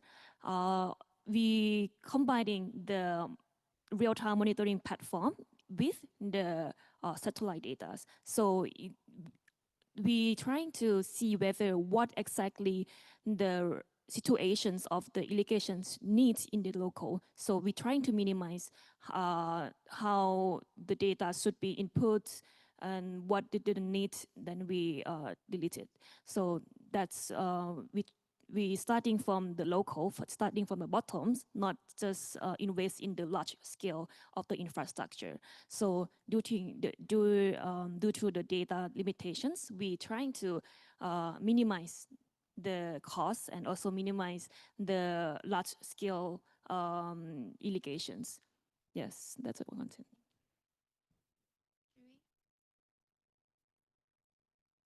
So in the context of our project, I think the challenge is that we need some time to accumulate the data. So for our AI system, we use it for the battery diagnostics, and another one is for the driver safe guidance. So in order to collect enough amount of data, we need some time to collect, and so that's one of the challenge that we are having. So and another thing is that in Cambodia, sometimes network is not really stable. So to solve this challenge, we we designed our system and our IoT module to store the data at first stage, and then even if the network is disconnected, it's still there, and when it is reconnected, it will be used. So that's how we try to solve these issues and challenges. We are actually working with like more than 500 customers. So each customer's case are different, but most cases we try to ask our customers like what problem they are trying to solve specifically. So depending on the problem they are trying to solve, the design of data set should be different. But there is there are two principles to build a data set. The first one is the quality of data is very important. So for example, the way we annotate data should be very detailed and should be very accurate. These days, if you want to expect like a 99% of AI performance, you need like 99% of data accuracy. You know, this is very difficult task. But if you don't have data quality, your AI performance is not gonna be good. So quality of data is very important. And another thing is like iteration, because AI system can be just built just one cycle. So it should be very iterative. And but our goal is we try to have just the minimum number of iteration, but it's not possible these days. So while we are building, you know, iterative AI system, we should also try to, you know, minimize this kind of iteration with the data quality and very detailed design of AI system. Thank you. Yes, I agree with what has already been mentioned. On our projects, as the countries that they have the biggest climate impact are the ones that they have the least amount of data, and that's one of the biggest challenges on most of our projects we're working. So we always start with the data that we already have in the ground, and we try to build on that. I do appreciate that data quality is a big issue when you're trying to build AI models, but being honest about the limitation of your data, so being honest about the models that you're building and their limitations, and that's where the human intervention should be coming and be more human-centric, is where the importance, I think, is. So on our projects, start with whatever we have there, try to identify any more data sources, try to identify whether we can migrate data from similar regions or projects to see whether they would fit what we're trying to solve on the area, on the region that we're working. But most importantly, we try to invest in the area, in the region, the country, to make sure that we have data moving forward, because there's no better time to start collecting the data than the time that you're starting also your project. Thank you very much. The second question, AI can accelerate climate action, but also consumes a lot of resources. Oh, sorry, Letitia, are you still with That's us? fine. Yes, I am. That's okay. Sorry, I was looking at you, but yep. Can you Yes. please give us brief Yeah. answer? Yes, yeah. I mean, I think all these speakers would have actually touched on a lot of the similar themes that we would see with the AI facets. Of course, in our small island context, a lot of the data is not always available in terms of the data sets that we would require, and even in real time. I mean, we do have historical data sets, but what we have been looking at is really thinking about looking at the reality rather than assuming like perfect data. So for us, it has been about three main things that we've recognized over the last 2 years. Integrating multiple data sources. So of course, looking at weather systems, sensor data, satellite data, any existing data that we have. I believe a few of the speakers would have mentioned that to really have a more complete picture. Even if the individual's data sets themselves are limited this part of it, the combination of the data sets really provides more reliability for us. The second thing that we have been doing, which is actually something that we this phase of, is really advancing into looking at more of being more adaptive with the system. So thinking about the real-time historical data and also looking at the simulated data in these early stages of experimentation for us has been crucial in terms of testing and refining the system for the pipeline over time. And then now, actually, just the end of this week, we actually have some stakeholder consultations. So we're working very closely with some of the ministries and the agencies in Trinidad and asking them about how they see the data in terms of disaster risk, and how that data is used for decision making, and really understanding now how to co-design with them to understand what data is critical, what exists, where the gaps are as the system evolves over time to improve the data availability. So for us, really, is more about just not only technical solution, but also strengthening the data ecosystem across collaboration. Thank you so much. Our next question is, AI consumes a lot of energy and resources. How do you deal with that issue and ensure the net impact remains climate positive? Please keep your answer brief. All right. Well, thank you. AI that we applying, we're trying to for our solutions for our concept. We using the lightweight, which means rather than training a large language models, we're trying to move into the small language models. So, which means we are doing the irrigation schedulings and the crop advisory to the farmers. It's not the big scale. So for especially in Laos, we still have the barriers to making the applications. So that's why on the local contents, we use the Lao language. So for their farmer understanding and for their decision making. And also our irrigations like infrastructure, we use the solar power, which means the solar power can be a system that be zero grid dependency, and our zone-based irrigations rotation design minimize the peak of the pumping demands as well. So lower solar panels, which mean less carbon footprint in the manufacturing. And also in the scale-up level, it not focusing on the pilot project in one district, but for the neighboring district, we use a concept, we trying to push the open sources or the DPG into the replicates cost. So we minimize the replications across the national. And also it's not just the infrastructure, but the AI improvement can be the cost is very effective. Yeah. So it's pretty much similar. So for both our battery AI rider safety, battery AI and rider safety AI, we are trying to use like SLM. So we design a simple and purpose-built models, and also to make that the net impact remains climate positive, we can for the charging stations, we can add the solar power. So it's one of our charging stations is actually already linked with the solar power in Siem Reap.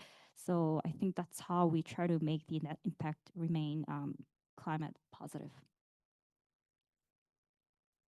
Yeah, actually, AI is not really eco-friendly technology, so I'm not sure, what kind of answers are appropriate. But I think we are facing two kind of problems. First, lots of customers or lots of players, they want fluency. They expect fluency from AI. If you want like a fluency, you need a large language, you know. But if you want like accuracy, you don't really need a large language model. You need probably small language model should be enough. But the thing is, sometimes you need to train your data. You need to influence your data. In that case, you still need a large language model. But if you try to build like time critical AI model in edge device, I think, small model should be enough. So we need to combine small model and large language model together.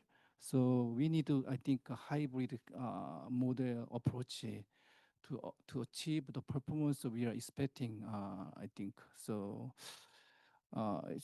it's really tough question.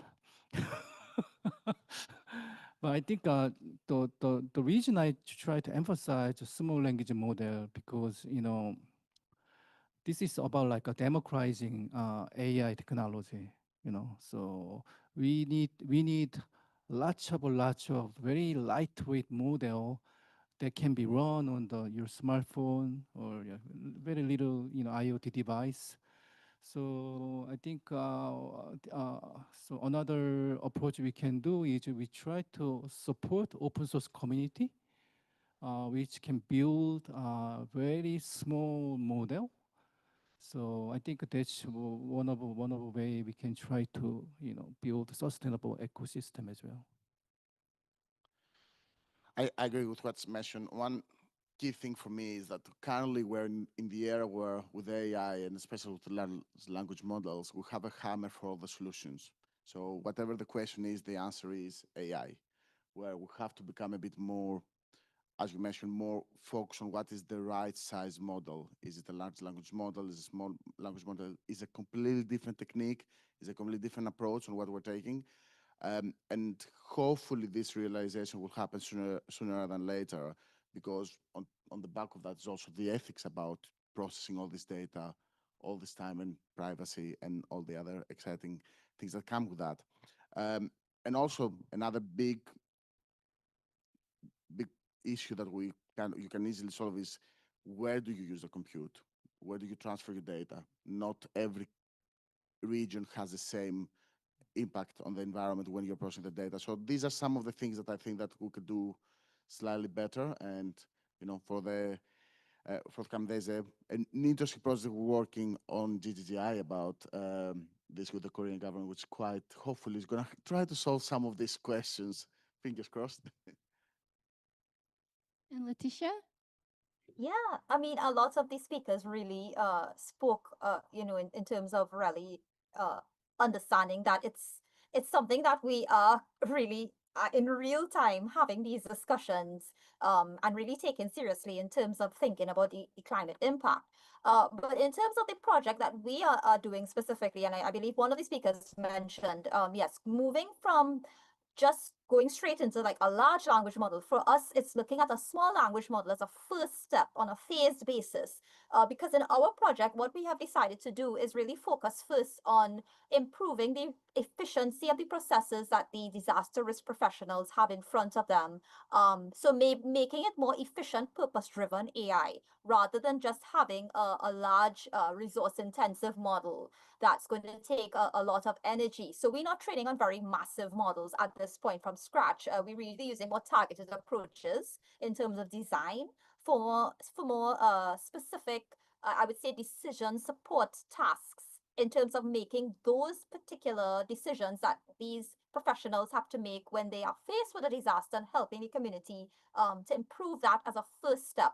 Of course, it wouldn't be a perfect process because there will be some energy expended. But I think one of the things that we appreciate is a lot of the cloud-based infrastructure now that we are, have been using and experimented with, for instance, like Google's ADK and also NVIDIA software, and all of these spaces and ecosystems are actually increasingly optimizing their energy efficiency as well. So that is actually also helping improve the sustainability of what we're doing. And I think for us, the bigger picture is that if we use the AI as a tool to help us act earlier in the disasters and reduce the losses and of course improve the response, then the net benefit of that would be a lot more significant. And of course that will help us to be more purposeful and efficient with respect to delivering the resilience gains in terms of the use of the tools.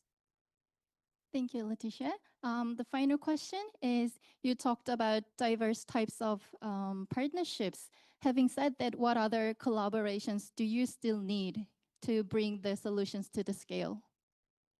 Please keep your answers brief. All right. Personally, I'm working with the Korean company in Korea. So my int is to bring the Korean expert with the Lao government. So previously, we also have the MOU with the Ministry of Environment and Agriculture, Department of Irrigation in Laos. We're trying to seek the cooperations by giving the permissions and also to work together into the baseline survey. And also we're trying to seek whether we can able to providing some data based on the like sensors or monitoring platforms. And I think this is the exchange and also the more further sustainable like way for bringing the expert from the other countries into Laos as well. And also one of the key important thing is we the collaborations with the local private companies. So we are trying to handle the how can we implement the installations and to keep the platform that running, not just like the donors of the project it stop when they hand overs. So how their local companies can be a part and then can be cooperated for the long term project. And also, we still need to scale up. So in Laos, we even our government, yeah, we still need external fund. So we cooperate with the government, and then the government and us trying to seek whether we have another funding to scale up in the like even our hardware and the software is low cost, but still we still need a fund for scale up in the others in the national scale. Yes. So for battery AI, we're collaborating with Samsung SDI on battery data collaboration, and I think we can also collaborate with different battery like research institutes and recycling industry as well. And for rider safety AI, we see the potential to collaborate with insurance companies. So, for example, the safety score generated by our AI can be linked to the insurance premiums, so it can be we can seek some partnership in the usage way. Yes. In terms of data, I think it's very important to partnership with the community and NGOs in the field. So when you try to solve a social problem or like a climate problem, that's why we need to have a closer relation with NGOs or community. So that's what we are trying to do. And in terms of scale up, it's very important, I think, and very tricky. But we tried two different approaches in Cambodia. First approach is while we are trying to find out some revenue from public sector, we still need revenue from private sector. So we are actually working with one major Cambodian bank. We try to build a very efficient agent for them. So while we are creating some revenue, sustainable revenue, and then having some real proof, working with real customer in the country, the government also can show some trust to us. So that's what we're trying to do. Thank you. Three quick things. The first one is more patience on the capital, what we need. So especially on the public-private, most of the projects run 1 or 2 years. 5-10 years usually is the average time for any AI model to start producing a major result. Increase the local capacity rather than trying. Government systems are not plug and play. Private companies cannot just go and plug the system and it's working. You need to localize it. And collaboration, south-south, north-south, north-north, that is quite important. Thank you. Letitia, can you share us with Yeah. your opinion briefly? Yeah. So, I mean, partnerships are really central to this work that we're doing for AI for SIDS. I must first say that I really do appreciate having a strong base through the TT Lab Data Science Group, which I am a part of, where I lead an AI and climate research cluster with our university students and graduates. I think that part of it has really helped to build the technical capacity. And also, we do engage with civil society groups. For instance, there's a society group called the Cropper Foundation that does community level work in terms of climate for us to understand the needs of the community. But I would also mention we have been trying to, well, attempting to scale now on the multiple levels, looking at the national level. Like, for instance, I would have mentioned the Office of Disaster Preparedness and Management, who will be working very closely with to co-design the tool to enhance their current needs. And also in terms of the ministries, like for the Public Administration and Artificial Intelligence Ministry, how do we align that with citizen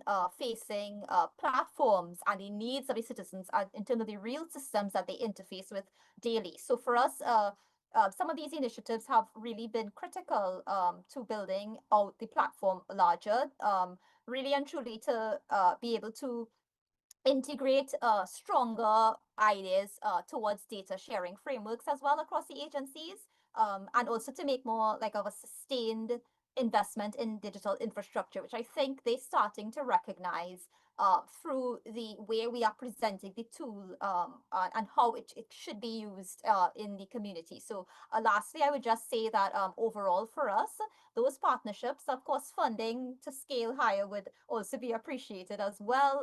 We are a group of volunteers doing this work, but we're really very passionate about co-designing with our local stakeholders here in Trinidad and across the Caribbean as well, to really make this more relevant to the Caribbean states and also other small island developing states with similar needs. So for us, it's really a regional effort and also a global effort. And I think that building out more with like early warning systems teams, for instance, the ITU's early warnings for all AI subgroup that we are a part of as well is really helping us to see other use cases around the globe and really understand how we could improve our solution as we go forward. So that is where we are currently, and we hope to really scale to a level that's making it something that's like AI for all in terms of these advancements. Thank you, Letitia. We now open the floor for questions, but we are far behind the schedule, so we will only have one question. So if you have questions in mind, please raise your hand. A mic will be brought to you. Any questions? Yes, please. Thank you for the panel discussion. It was really inspiring and insightful. My name is Myung Hang. I'm serving as a global program director in Save the Children Korea. I have two questions. So first the question goes to Alicia. Alicia, your case was really inspiring, and I am wondering because from our experiences in Laos, there are a variety of the ethnic minority groups. So it might be really challenging for implementing your project in the field with local farmers. And the second question goes to 주희 팀장님. I think I understand your project is IBS, which has a kind of limited period of the, because it's a grant. So my question is related to the sustainability. So what if, the very worst, leaves the project, or because as far as I understand, the project at least needs a kind of minimum level of the management. Thank you. Sorry. So maybe you can answer the first question, Elisa, and you can use the tea break for further discussions. All right. Well, thank you. That's very important questions because since my pilot project was in the Vientianes and also in Sawanakhet, where a lot of the agriculture hub that was implemented there. So when talking about ethnic groups in the other rural areas, that's very difficult as well because how can we communicate with the local? So our concept is to for your baseline informations, it allows the water management. We have the water user groups or water user associations. So to gathering the farmers, how can they use the irrigations, or they can have their own household irrigations like system. But for the water associations, keep them for the miniature. So how when we taking in the real local contents, farmers think, how can I get the benefit from that? So how can I get the incomes, like more incomes for that? So for water incomes, we trying to not convince, but like to give them the capacity building for the crop selections when they only have the paddy or rice productions. But in doing the a year, they also have doing the double croppings with the crops. So, they can imagine, I have the crops more productions. My income's gonna be increased. So that's the power for the capacity building that we really put in place. Yes. Thank you. Thank you so much for your engagement. We are running out of time, so we will close the session. I would like to thank all the speakers and participants. I will now hand the microphone to. Thank you so much. Ladies and gentlemen, why don't we give them another big round of applause? Thank you very much, everyone. Shall we take a photo together? So please stand from your seats and gather at the center of the stage. All right.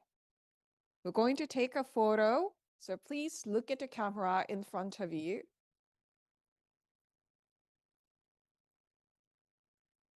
We're gonna take a photo in standing position and then we'll change the pose later. So please look at the camera with your big smile.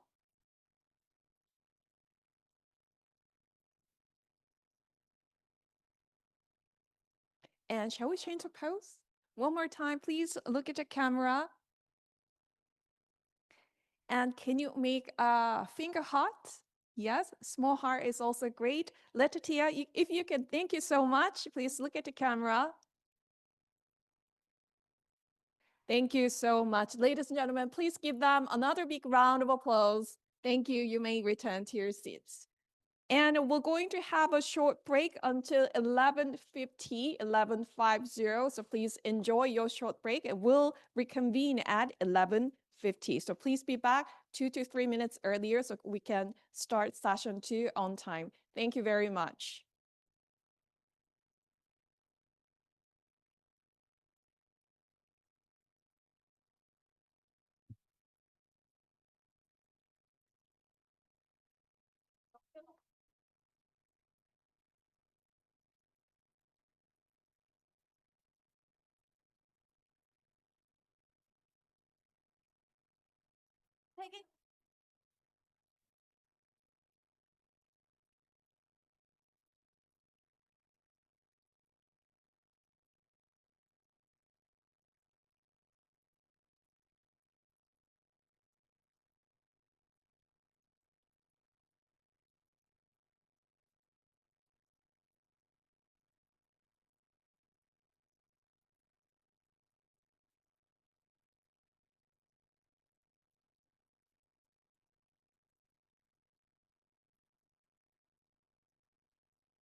네.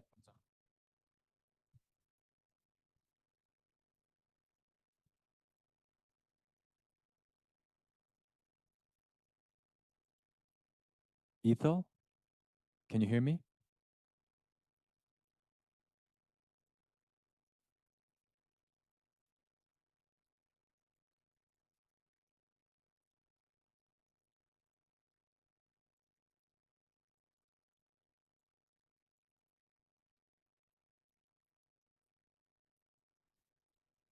Hello.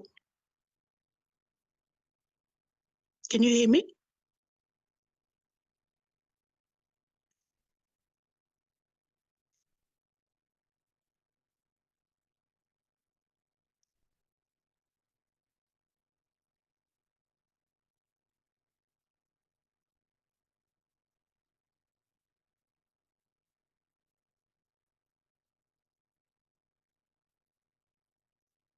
Hi, Ethel.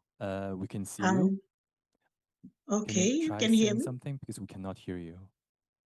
Can you hear me now? No, we cannot hear you. Just a second.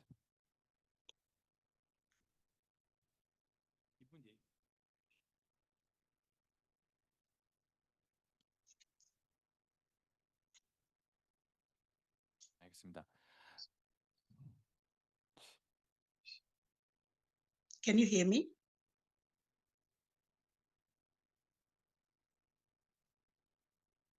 Could you try saying something again? Can you hear me now? Yes, now we can hear you. Perfect. Okay, So, yep, I will see you in a few minutes. Thank okay, you very much. right.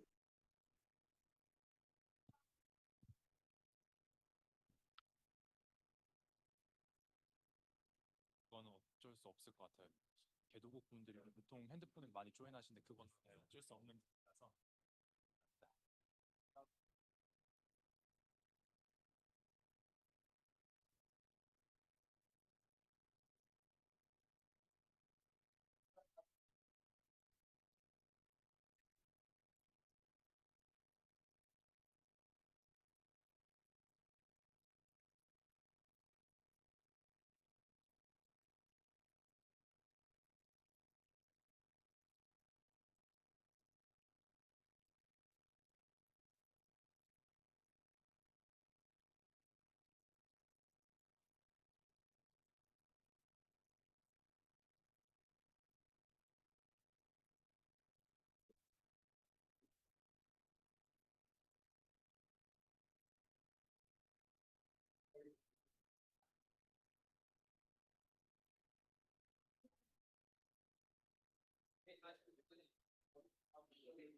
Ladies and gentlemen, we're about to begin the session 2. Please wrap up your conversation and kindly take your seat. Once again, we're going to begin the session 2 of our event. For those of you standing in the lobby area, please kindly make your way to the hall and take your seats. Thank you.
All right, thank you everyone for staying with us till the last session of today's event. Let's begin the second session, which is titled Bridging the Gap, Addressing Need and Scaling AI for Climate Action Support.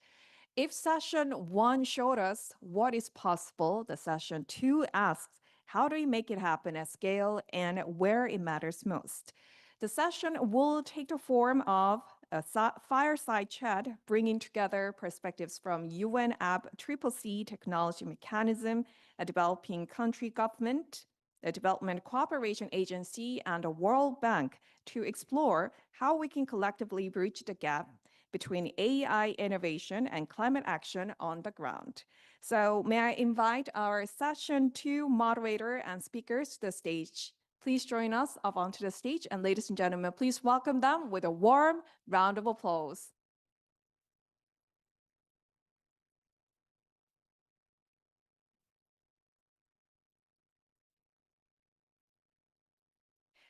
It's my great pleasure to introduce our session 2 moderator, Dr. Yeji Che. Dr. Che is a Chief Technology Officer of DI Lab and a leading expert in weather and climate artificial intelligence. And holding PhD in atmosphere science, she specialized in fusing high-resolution satellite imagery with deep learning to develop advanced disaster monitoring and prediction solutions. She is actively leading the international collaboration initiative to provide AI-driven climate intelligence and early warning system to developing nations. So Dr. Che, the floor is yours, please. Thank you for introducing me. Good morning, everyone. This session is about bridging the gap, addressing needs and scaling AI for climate action support. In this session, we will be looking at how AI-powered climate solutions are actually being implemented on the ground and how to scale them while staying sustainable. Today, unfortunately, Mr. Jackie Corey from World Bank, who was scheduled to join us today, is unable to attend due to an urgent matter. So we appreciate your kind understanding. So we are joined by 3 distinguished speakers who bring diverse perspective. Based on their experience, I'm sure we will have a very insightful discussion. So now let me briefly introduce our speakers. Ms. Tomoko Furusawa, Head of Partnership and Liaison Office at the Climate Technology Center and Network. Ms. Kyung-ha Kim, Manager at the Korean International Cooperation Agency. And in the Zoom, Ms. Ethel Namuri, ICT Managers at the Climate Change and Development Authority of Papua New Guinea. Thank you all for joining us today. Before we invite questions for our speakers, let me briefly explain how we will run the session. I will ask few questions and I will invite each speaker to share their thought in turn. After I finish prepared questions, we will open the floor to the audience. If we have any questions for the speakers during the discussion, please feel free to save them and share them with us at the end of this fireside chat. So now I want to begin by asking the first question. Can you begin with you, Ms. Tomoko? And then we can move next to Ms. Kyung-ha Kim and then, Ms. Ther Namri. Could you briefly introduce your work on AI for climate action and share how you are turning promising idea into real-world implementation in developing countries? Thank you. So before I begin, I want to briefly give the background of CTCN, Climate Technology Center and Network. Climate Technology Center and Network was established based on the decision made at the COP16 held in Cancun, Mexico in 2010.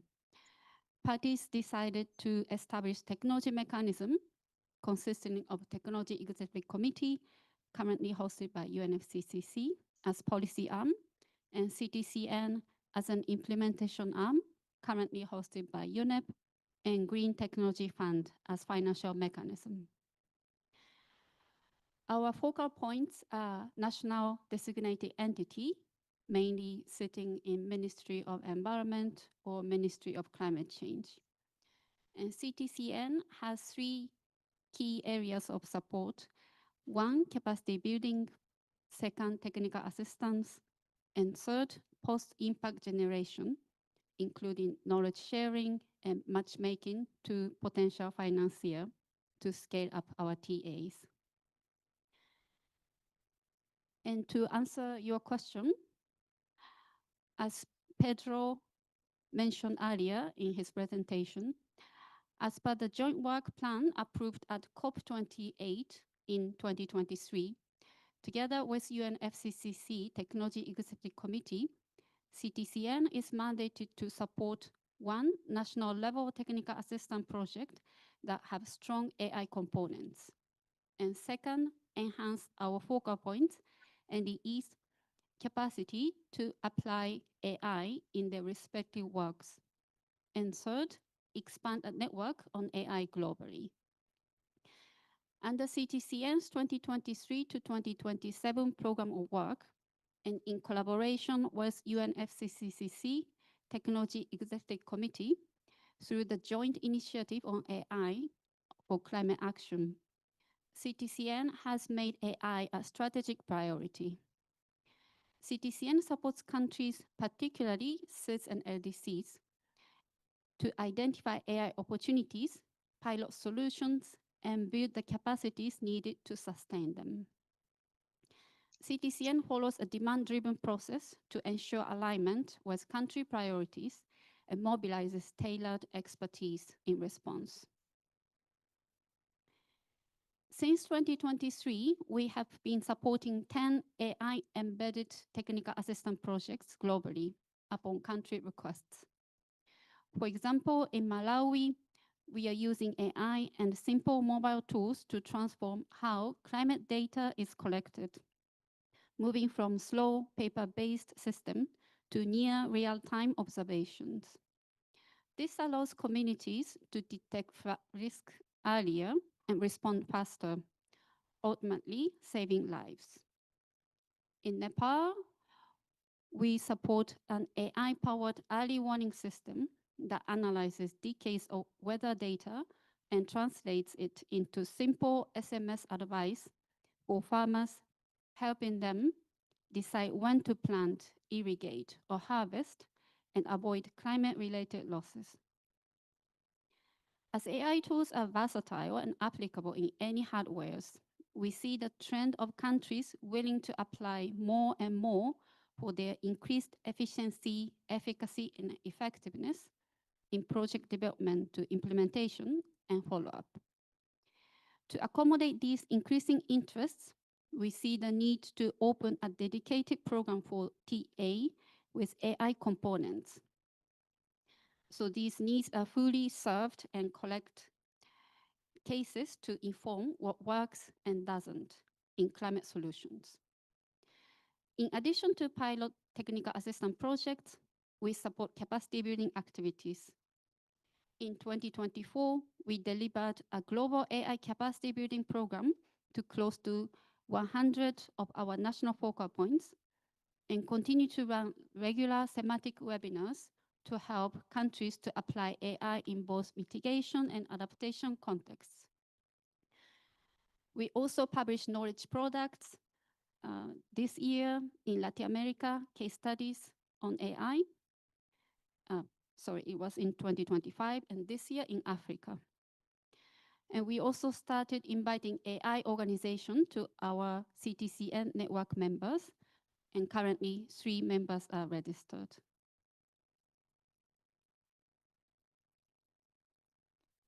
Thank you. Thank you. So let me set the context by briefly explaining KOICA's broader engagement with AI before focusing on our climate-specific work.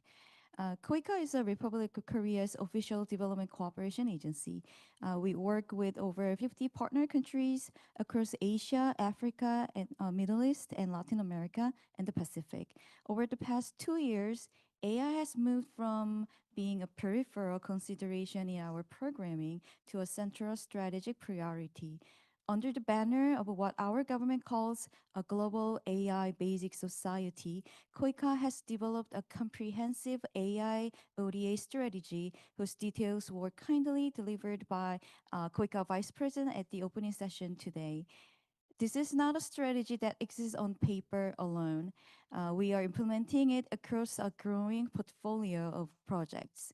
Let me give you some of the concrete examples. In Bangladesh, we are launching what will be one of the KOICA's largest single investments, a 10-year, $28.5 million AI Hub Center in Dhaka. The hub will deliver education across 7 digital technology tracks, from AI and big data to cloud computing, smart factory, cybersecurity, blockchain, and 3D modeling. But what distinguishes this project is that it is not simply an education facility. It is designed as an integrated ecosystem, linking training to startup incubation and connecting graduates to Korean and local enterprises through internship and employment matching programs.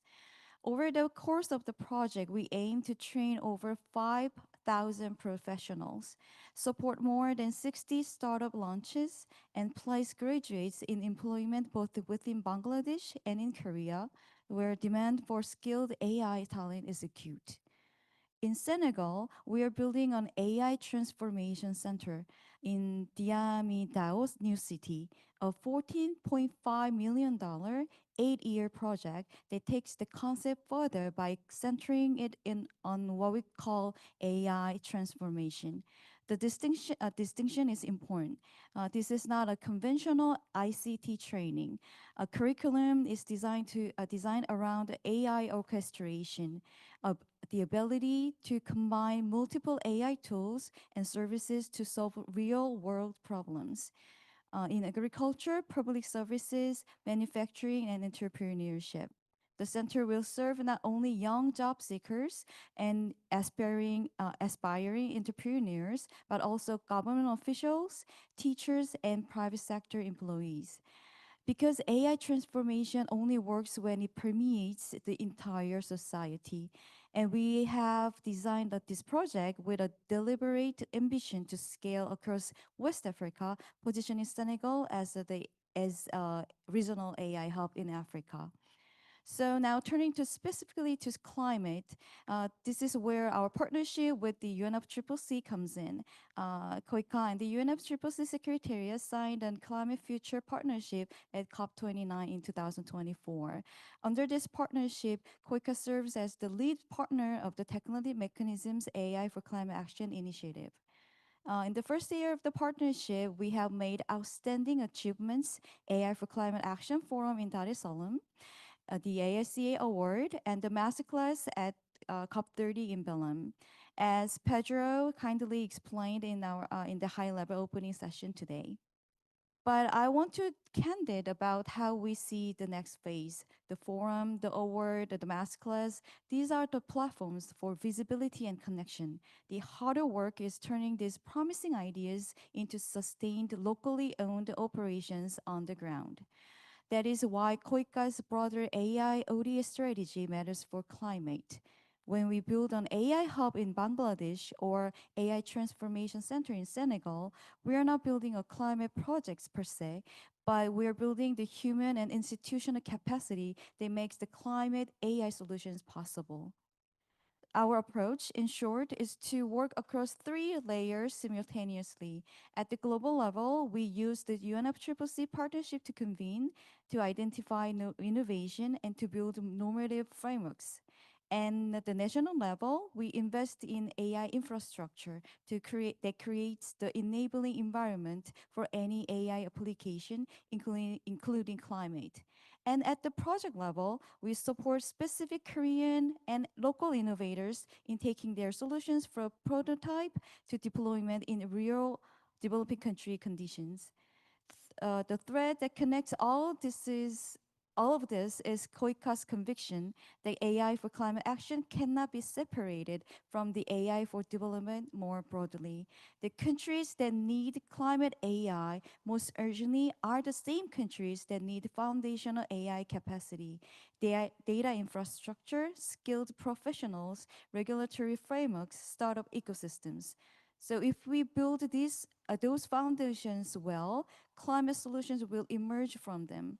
If we don't, even the most brilliant climate AI model will remain stranded without the local ecosystem to observe and sustain it. Thank you. Ms. Esther Namuri, can you give answer for the question? Good afternoon from Papua New Guinea. Thank you, moderator. I'll just briefly talk about the organization I work for those of you who do not know. Climate Change and Development Authority is a government institution mandated under the Climate Change Management Amendment Act 2023 with the responsibility to contribute towards global efforts in mitigating greenhouse gas emissions through low carbon development that fosters economic growth and social welfare for the people's well-being and prosperity.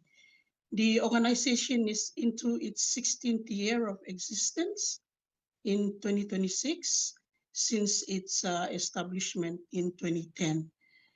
So the organization derives its mandate from the fourth national goal and directive principle of the Constitution of Papua New Guinea, which upholds the value of natural resources, resource creation, and environment.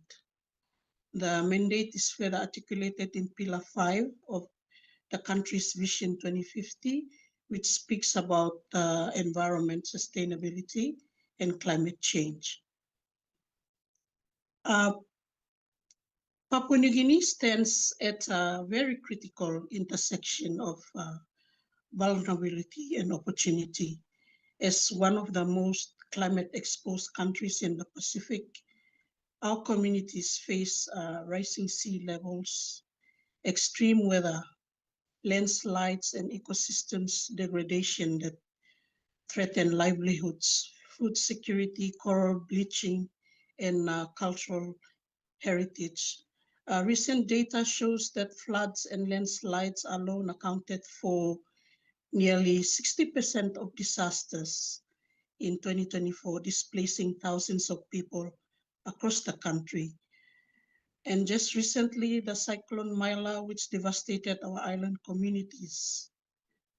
Yet within these challenges lies an opportunity, the ability to harness artificial intelligence to transform how we can respond, adapt, and build resilience. And across Papua New Guinea and the Pacific, we are beginning to see AI move from concept to implementation. However, I will not dwell too much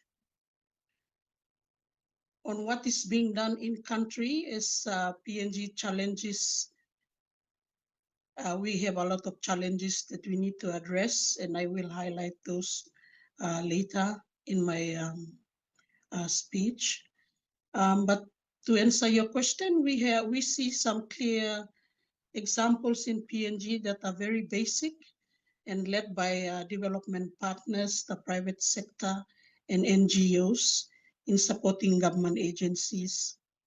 One of the good examples under forestry and biodiversity, we have AI and computer vision monitor deforestation, land degradation, and support reforestation efforts, particularly through the Aim for Forest program. This was launched in 2023 by the FAO and United Kingdom government. It's a 5-year program running through to 2028, which is aimed at strengthening national forest monitoring to halt deforestation. It uses satellite technology and innovative tools such as Collect Earth Online to help PNG manage its vast rainforest, which holds 7% of global biodiversity. The program is currently empowering the PNG Forest Authority, the Climate Change and Climate Change Development Authority to monitor deforestation, identify vegetation types, and track forest loss using advanced spatial technology. It supports the development of robust web-based geoportals, with PNG recognized as having one of the world's most advanced system for data transparency. A major focus is integrating local and indigenous knowledge with satellite data, recognizing the crucial role in managing 97% of land that is customarily owned. The initiative directly supports the global commitment to halt and reverse forest loss by 2030, aiming for better forest protection and restoration. We also have another example in data systems like the greenhouse gas inventory. For mention only, the support is coming from UNDP in integrating AI-driven nature climate solutions for PNG's NDC3. Under climate information and early warning system, there's also some work being done by the government of PNG through the National Weather Service, the government of the Republic of Korea through KOICA and UNICEF. They have recently signed an MOU to strengthen climate risk monitoring and early warning services. The initiative marks an important step for the government in its national efforts to better prepare communities for extreme weather and to protect from growing climate-related risks. Also, there's been under AI Environmental Awareness Initiative, UNDP in Asia and the Pacific launched UNA, the world's first AI environment scientists champion, which is being used to amplify human voices and narratives within the Pacific Green Transformation Project in Papua New Guinea, Samoa, Timor-Leste, and Vanuatu. So these are some of the work that is being done in country by organizations, key government agencies, and with the support from development partners, the private sector, and NGOs. Globally, AI is already being used to analyze satellite imagery to detect deforestation in real time, improve disaster prediction and early warning systems, optimize renewable energy systems and microgrids, support climate smart agriculture and food systems. For PNG, these applications are not theoretical. They are increasingly practical tools that can bridge the gap between remote communities and national systems, between traditional knowledge and modern science. More can be done, I know, for early warning systems in PNG, where AI can improve weather predictions, flood modeling, and hazard mapping for timely evacuations and disaster preparedness. AI can be used for climate data analysis to combine with satellite imagery, community reports, environmental data to fill monitoring gaps and generate insights. It can also be used for coastal environment monitoring, where AI-powered image analysis can detect coastal erosion, coral bleaching, environmental changes impacting local livelihoods. And I know that AI tools can also translate climate data into clear scenarios to assist our local policy makers in governance and planning. So we do have key barriers within the country and in scaling AI, and some of these challenges are due to connectivity gaps, unreliable electricity, and the limited digital infrastructure restrict deployment of AI systems. It hinders accurate modeling and adoption of advanced AI technologies, especially for our rural communities and island communities. There's also problems in data scarcity and fragmentation. AI depends on data yet in the country at the moment. Climate and environmental data is often incomplete. Data systems are not integrated across institutions, and community level data is underutilized. There is also shortage of AI and data science expertise in the country, local research ecosystems. We do not have skilled practitioners to deploy and maintain such solutions. Thank you. Thank you so much for the diverse example how AI technology have been implemented in the developing countries. And actually, I think the second question is about the challenges, and Ms. Esther already responds the answer. So maybe, yeah, we can go to the next question. When developing AI-powered climate solution, we often face triple challenges: limited infrastructure, data, and technical expertise. What financing and partnership models have proven effective in addressing these challenges and ensuring long-term sustainability? Yeah, this time, yeah, could you? Yes. Okay, thank you. The infrastructure and digital divide need to be addressed systematically. In CTCN, in some cases, we support the deployment of enabling digital systems. From what we have seen, a key model that has proven effective is phased and programmatic implementation. For example, initiatives such as the Adaptation Fund's Climate Innovation Accelerator use relatively small catalytic funding for technical assistance to support dozens of projects and reach millions of beneficiaries. Many of these projects then attract additional public and private finance for scaling, showing how early stage support can unlock larger investment flows. On technical expertise, we systematically embed capacity building and ownership transfer into every project. This includes training local institutions, co-developing solutions with national experts, and progressively transferring ownership of platforms and governance to local actors. This is essential for long-term sustainability because without local ownership, solutions are not sustainable. On data and tools, partnerships are again critical.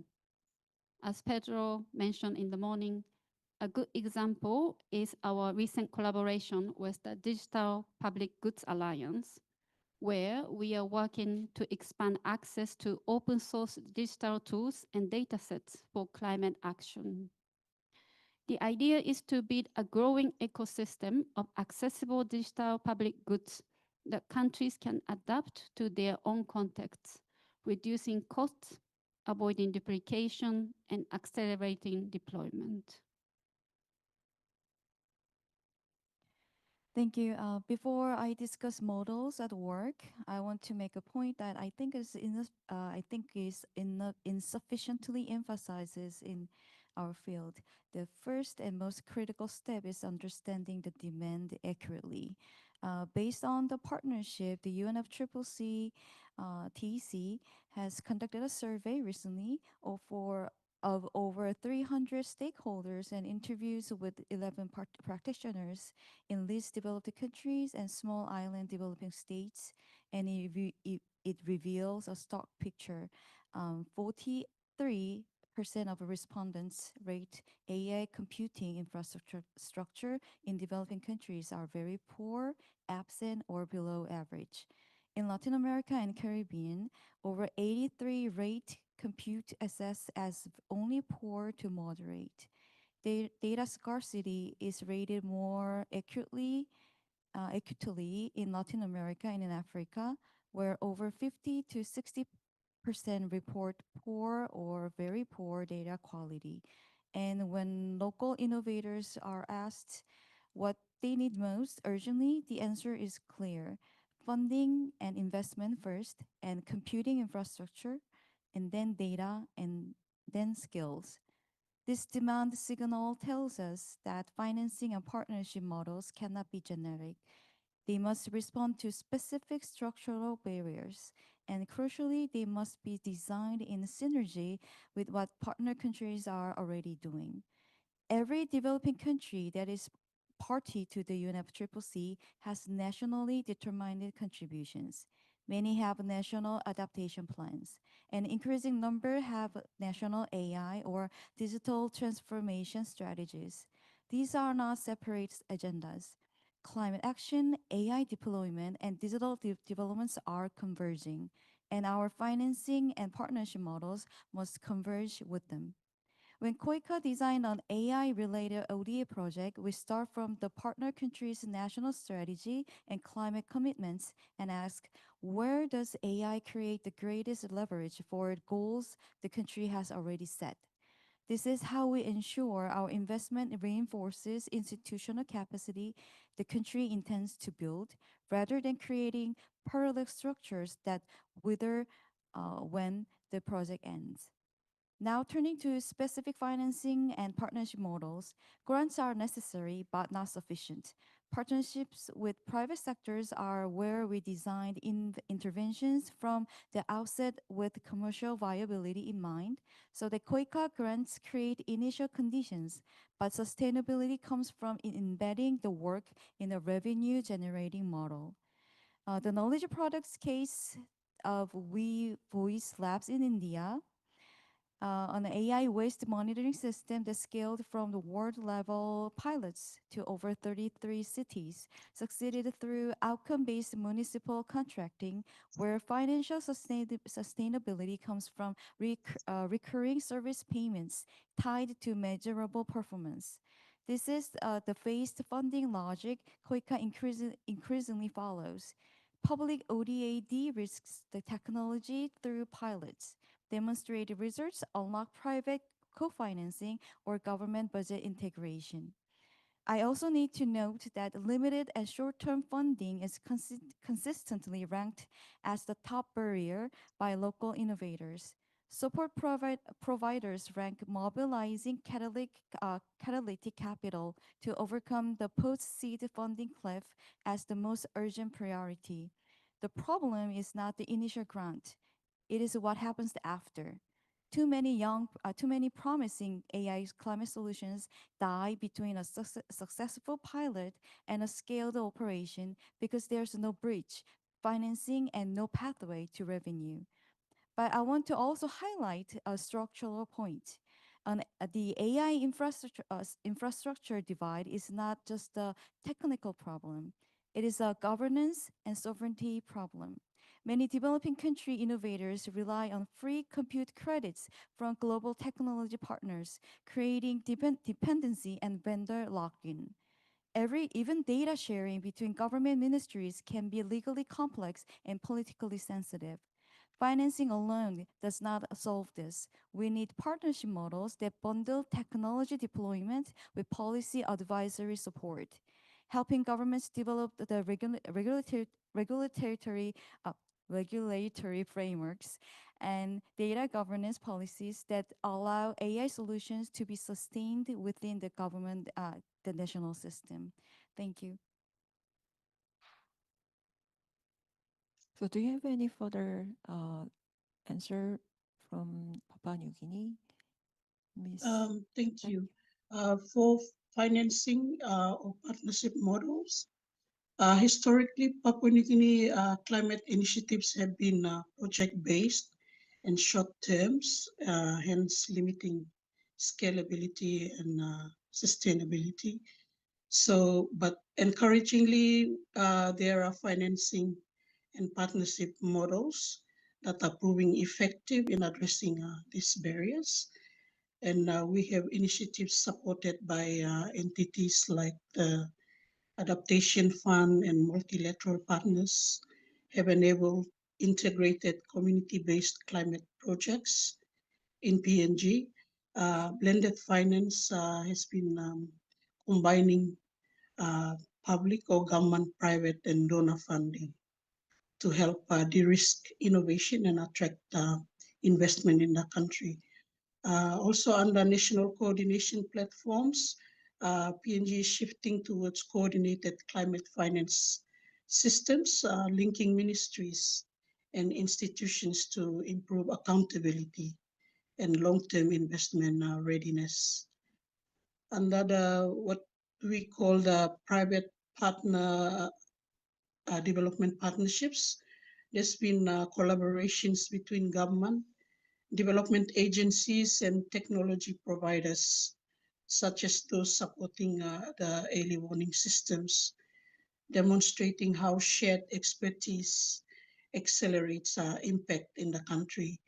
Under community-centered innovation models, projects that involve local communities in design, data collection, and governance are more sustainable and trusted. Community-led digital initiatives in PNG show that local ownership is not optional, it's very essential. Thank you. Thank you so much for a great point about partnership and local ownership.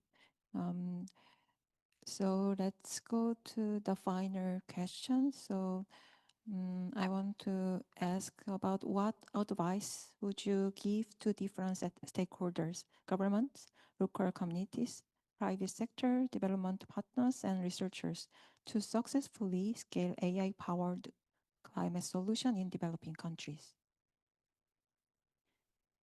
From what we have seen, it is important to get the foundation right from the very beginning. There should be no solution development without clear needs mapping. If the problem is not well defined and locally validated, even the most promising AI solution will struggle to deliver the meaningful impact. For governments and public institutions, the priority is to create an enabling environment where these solutions can emerge and last, while addressing transparency and accountability of AI application in climate projects. This means clearly identifying national and sectoral priorities and establishing governance frameworks for accessible, inclusive, and responsible AI. It is also important to clarify the long-term financing models. if a solution is publicly funded, supported by donors, or built around a revenue model. Finally, it is also important to consider whether to use proprietary platforms or open source solutions. Citizens, local communities, and civil society play a central role in ensuring the solutions are relevant and applied. Their involvement needs to start early, not only as beneficiaries, but as co-designers.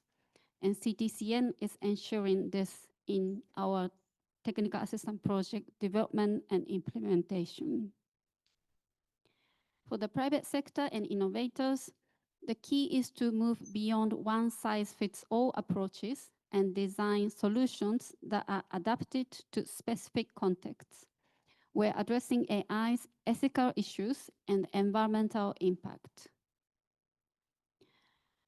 Research institutions can contribute meaningfully as well by validating methods and tools that enhance AI application in climate projects and bridging global innovation with local application to ensure that tools respond to local needs. Development partners and investors are catalysts, particularly in early stage. They provide needed financing and technical support to move from ideas to pilots and from pilots to scale. It is important to ensure funding strategies align with long-term sustainability rather than short-term results. And CTCN is happy to continue working with you to advance this action on AI in climate solution. Let me frame this around one core conviction. AI for climate action will only succeed if every actor plays its part and plays it together. The challenges are systematic, and the responses must be too. This is why Korea has articulated the vision of global AI basic society, a conviction that AI must serve as a universal public good, not be monopolized by a few, and that its benefits must be universally accessible. The Korea National AI Action Plan operationalizes this through concrete commitments: legal status for public interest AI and data, mandatory allocation of public AI projects to social enterprises, and a global AI Basic Society Alliance, and AI literacy for all citizens. But no single government can achieve this alone. Every stakeholder must act. So I need to deliver my answers to each of the stakeholders. And first, to governments, there are two key priorities. First, integrate AI into your national climate strategies explicitly.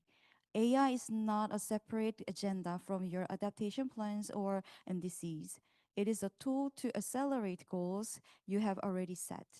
Second, invest in data governance as a matter of sovereignty. Governments hold vast climate relevant data locked into institutional silos. Making it accessible under a clear national frameworks is a single highest impact action. And to local communities and civil society, your role is foundational, not peripheral. The most effective AI climate solutions are those involving communities from design. The AI for Seeds initiative in Trinidad and Tobago, which was the winner solution of AI for Climate Action Award in 2024, built trust through what its founder calls a slow but phased community co-design approach. And Safir in Lao PDR, also the award winner last year, works because its developer came from the community it serves. But civil society must also hold power accountable. In Korea, civic organizations have co-drafted the AI registration through crowdsourcing, built public interest data sets for people with disabilities, and formed the AI Transition Alliance, demanding that AI development prioritize public benefit. Korea's AI action plan now formally commits to an AI public forum and a citizens platform, institutional spaces for civic participation and AI policy. This model deserves replication. And to private sector and innovators, there are two imperatives. First, design for context. We need to warn that the models trained on global north data risk producing inequitable outcomes in developing countries. Solutions must be low bandwidth, compatible, multilingual, and interoperable with local systems. The solutions that win adoption are those built within humility about the operating environment. Second, reckon honestly with AI environmental costs. If the private sector is serious about climate action, it must invest in energy efficient algorithms, green data center standards, renewable powered infrastructure, and transparent environmental reporting. And to develop partners and investors, first, extend the time horizons. Short-term funding is the top barrier for local innovators. AI capacity building takes years. Our financing instruments must match multi-year, flexible, covering the full life cycle from piloting to scaling. Second, invest in the enabling environment, not just the technology. Data governance frameworks, institutional capacity, regulatory support, and open data ecosystems. These are not secondary considerations. They are the conditions without which no AI solution survives. And critically, support developing countries' autonomous AI capacity, sovereign compute, locally developed models, national data frameworks, not just technology export. And to the researcher institutions, you are the knowledge backbone. Make your work open and accessible. Open source models, open data sets, open methodologies. These are the public goods that create multiplier effects. And invest in developing local intellectual leadership. Our AI for Climate Action Award winner from Lao PDR, trained in Korea's research ecosystem, represents a model. So to sum it up, I would like to emphasize that the challenges we face are systematic. The digital divide, data scarcity, environmental costs, algorithm bias, governance gaps, funding cliffs. No single actor solves this alone. We shall all be committed to this collective effort. Thank you. So Ms. Sether, can you give us answer? For Papua New Guinea, earlier on I shared the challenges. So from those challenges, in order to truly scale AI for climate action in PNG, I have messages for each of the stakeholders, and they all have a role to play.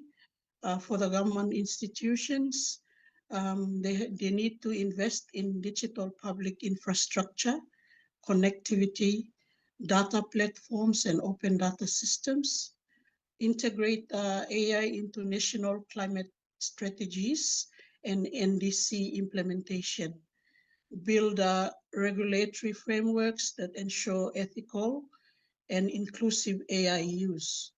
For local communities and civil society, they need to lead in co-designing solutions grounded in local knowledge, participate in data collection, validation, and governance, ensure accountability and equity in AI deployment. For the private sectors and innovators, develop context-appropriate, low-cost AI solutions. Many AI tools require high computational power and extensive data, hence limiting use in developing countries like PNG. Also focus on interoperability and scalability, partner with governments and NGOs to pilot and scale solutions.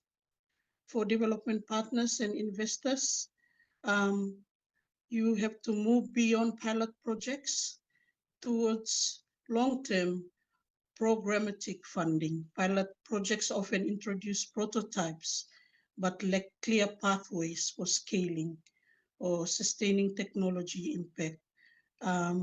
Support capacity, not just technology deployment. Without knowledge transfer and capacity building, local institutions struggle to maintain AI systems independently.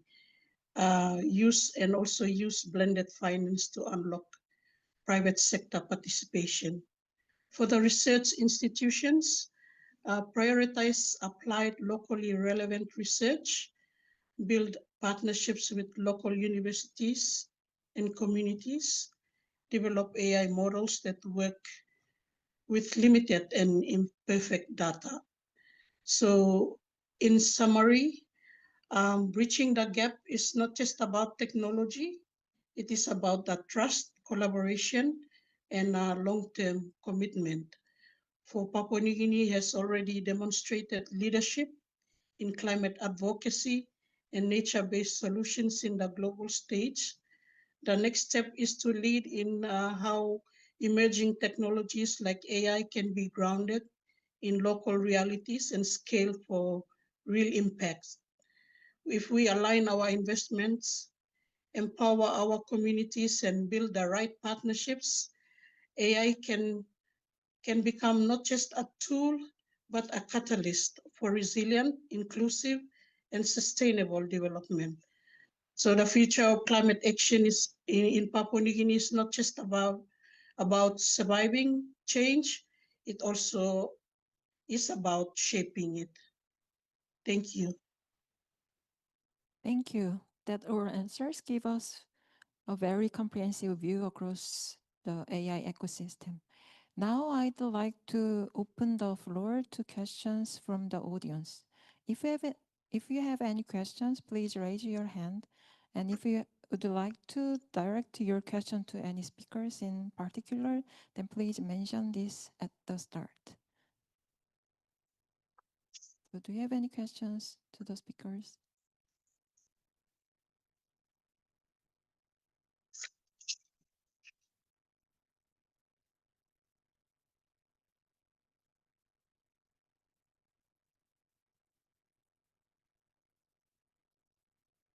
Thank you so much for your answers.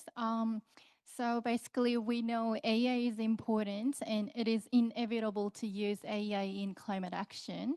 And also, we know that it is very, how do I say, resource consuming and it's not always climate positive. So I wanted to ask, what are other challenges or things that are overlooked in the context of using AI in developing countries?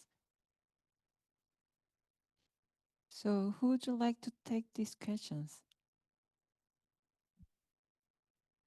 Other than the energy consuming and water consuming problem that we train our data models or that running the data centers, I think I have also already mentioned in my answer that the data sovereignty is really critical. I believe I think you have already heard from the previous presentations that the award winner last year and the year before, they have used the data from the locally gathered, but also they had to use the language models provided by the developing countries, the high tech companies models, and they couldn't afford the expenses that they when they were using the models. So the data scarcity and the quality of the data and also the access to those language models is quite one of the biggest challenges that they face when they're developing the AI solutions for climate action. And also the legal framework and the problem of the intellectual property issues as well. It is really critical, but I don't think the developing countries are ready to support those the AI developers, but in terms of the legal frameworks or institutional frameworks. So those are the biggest challenges, I think. Thank you. Yeah. Just to add one point, I would say one more issue to highlight is waste management of the devices use the AI deployment, because there will be a massive amount of electronic waste and hardwares. So manufacturers, we all need to think how to manage the waste at the end of the life. Thank you. Ms. Ether, do you have any answer for this question? The main issue for Papua New Guinea, as I mentioned earlier on, is on data scarcity and fragmentation. As the AI depends on data, and data systems within government institutions are not integrated. And also the issue of connectivity gaps and unreliable electricity within the country. Thank you. So I think we can have one more question. So do you have any questions? Yeah, please.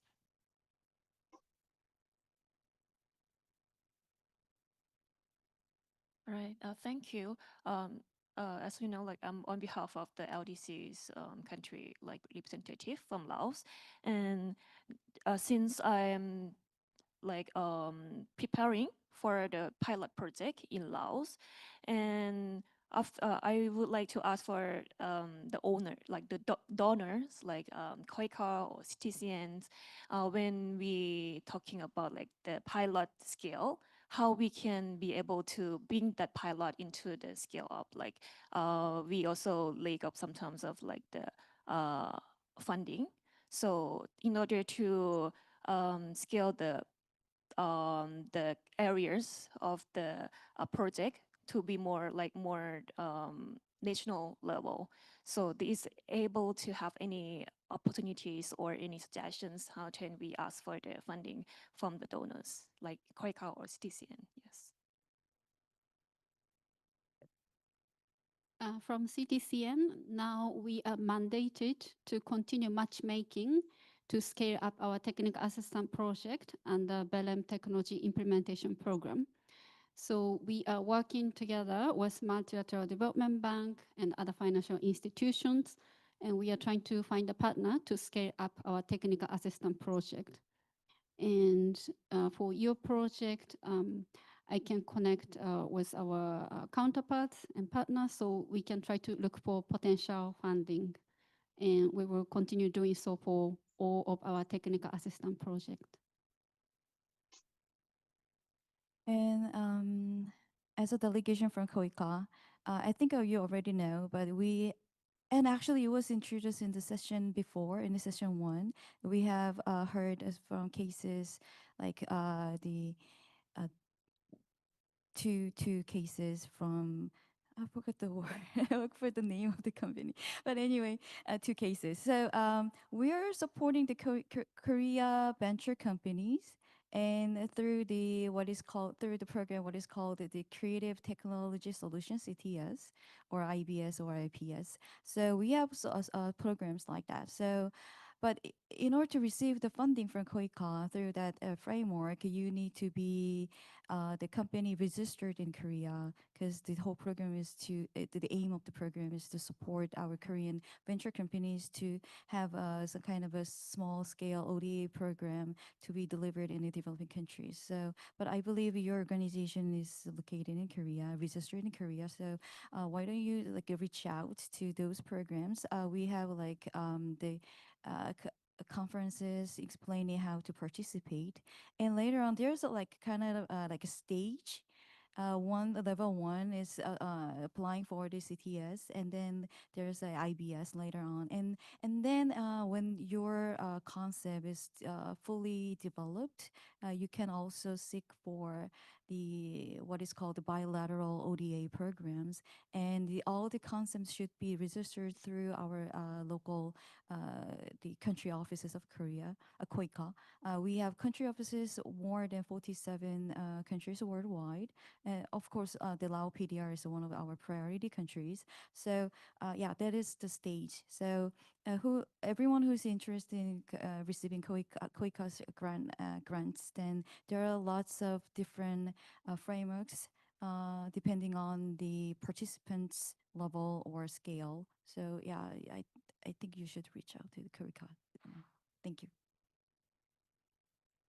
Thank you so much for all your questions and answers, and thank you to our wonderful panel for giving such great insights.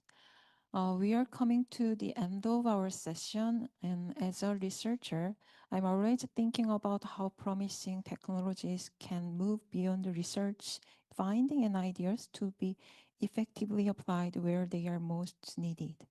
In this sense, I found through today's discussion that advancing AI technology for climate action is not just about technology. It requires strong partnership, sustainable investment, and coordinated action across sectors. So thank you for your participation and thoughtful questions. So I will hand the session back to our MC. Thank you. Thank you so much. Why don't you give them a big round of applause, everyone? And shall we take a photo together to commemorate this moment? Please gather at the center of the stage.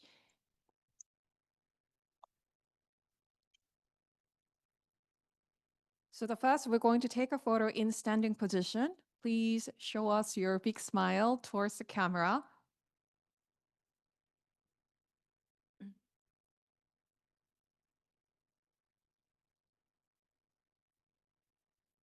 And you know what is the next pose? Yes, finger heart towards the camera and show us your bright smile.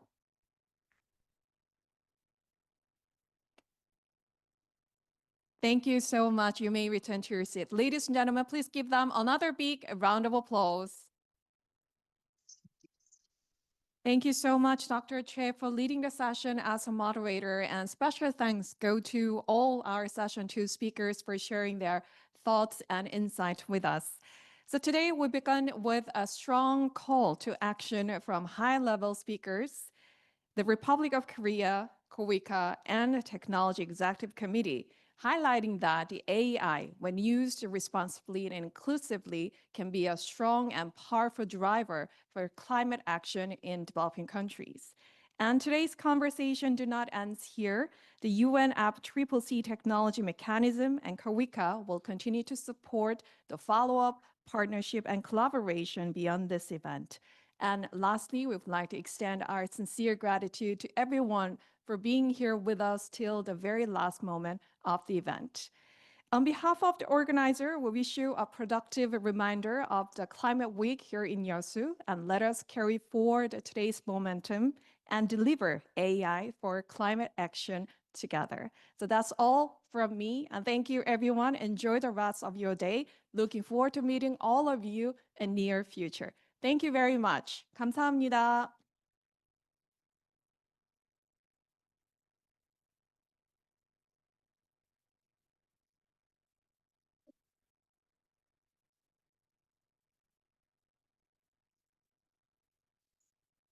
Hello, participants. So I'm actually going a little bit off script, but how about we have a picture of all of us together with the speakers and moderators and also MCs. So if you could please come up to the front so we can take a photo of all together.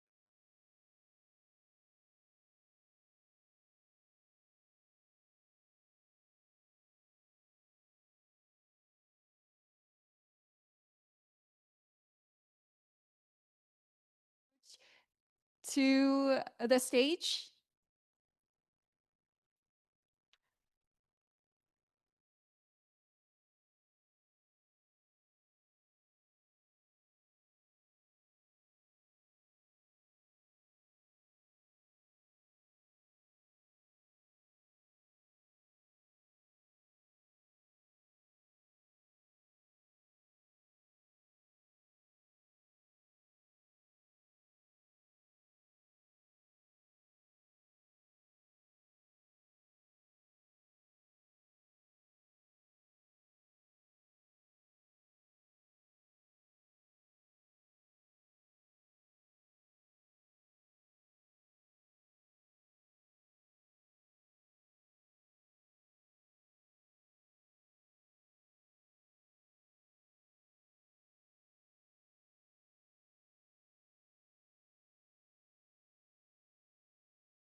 Recording stopped.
Good morning, Ira. Good morning, Stan. Can we start with the sound check, please? Starting with Ira on the Russian channel. Ira, can you hear me?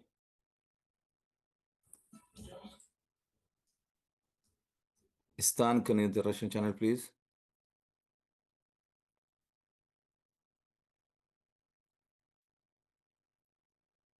Stan, I can hear you. I think you mute or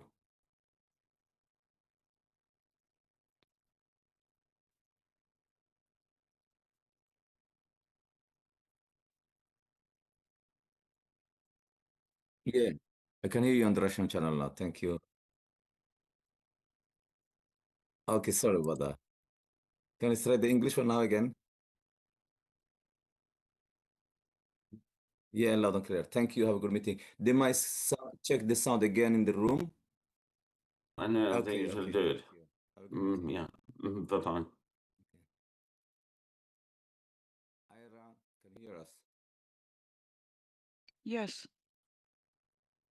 Hello? In English. Yep. Ira, in English? Yes, I am in English. Yeah, I can hear you in the English now. Russian, Yeah. quickly. Yeah, loud and clear. Thank you. Have a good meeting.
Iran Stan, can we check the sound in the room, please?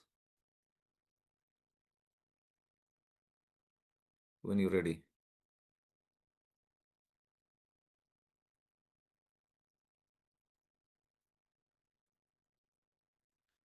Me? Hello? Arya, Arayon? Hello? No, in English. Yes, I'm in English. I thought we should always start with English. Yeah. Okay, okay. Or just logical. Yeah. Okay, let me ask Andre if they can hear you. Алло?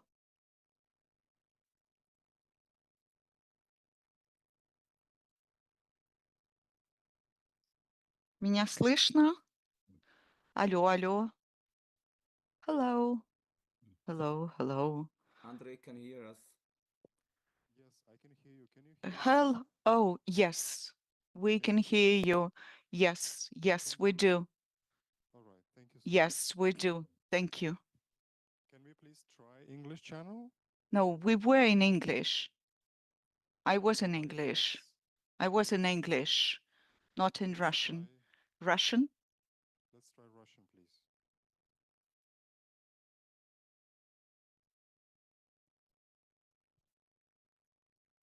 All right, thank you so much. Thank you. We can see you. We can hear you as well. Thank you so much.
Recording in progress.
So now it works.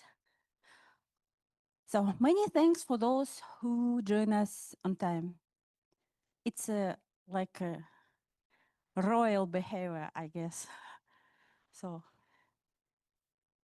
now you should see on each other and to know who is kings and queens in this room.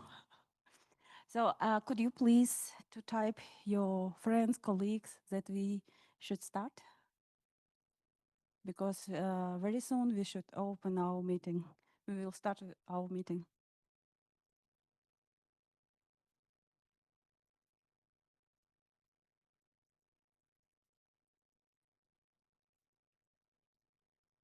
Oh, we should relocate there, yeah? Mhm.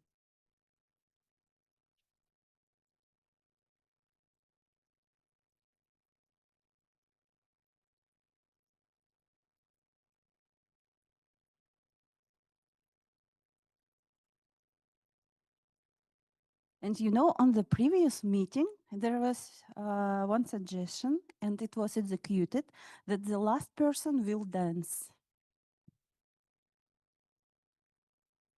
And of course, if someone want to dance around right now, we have a music for your convenience.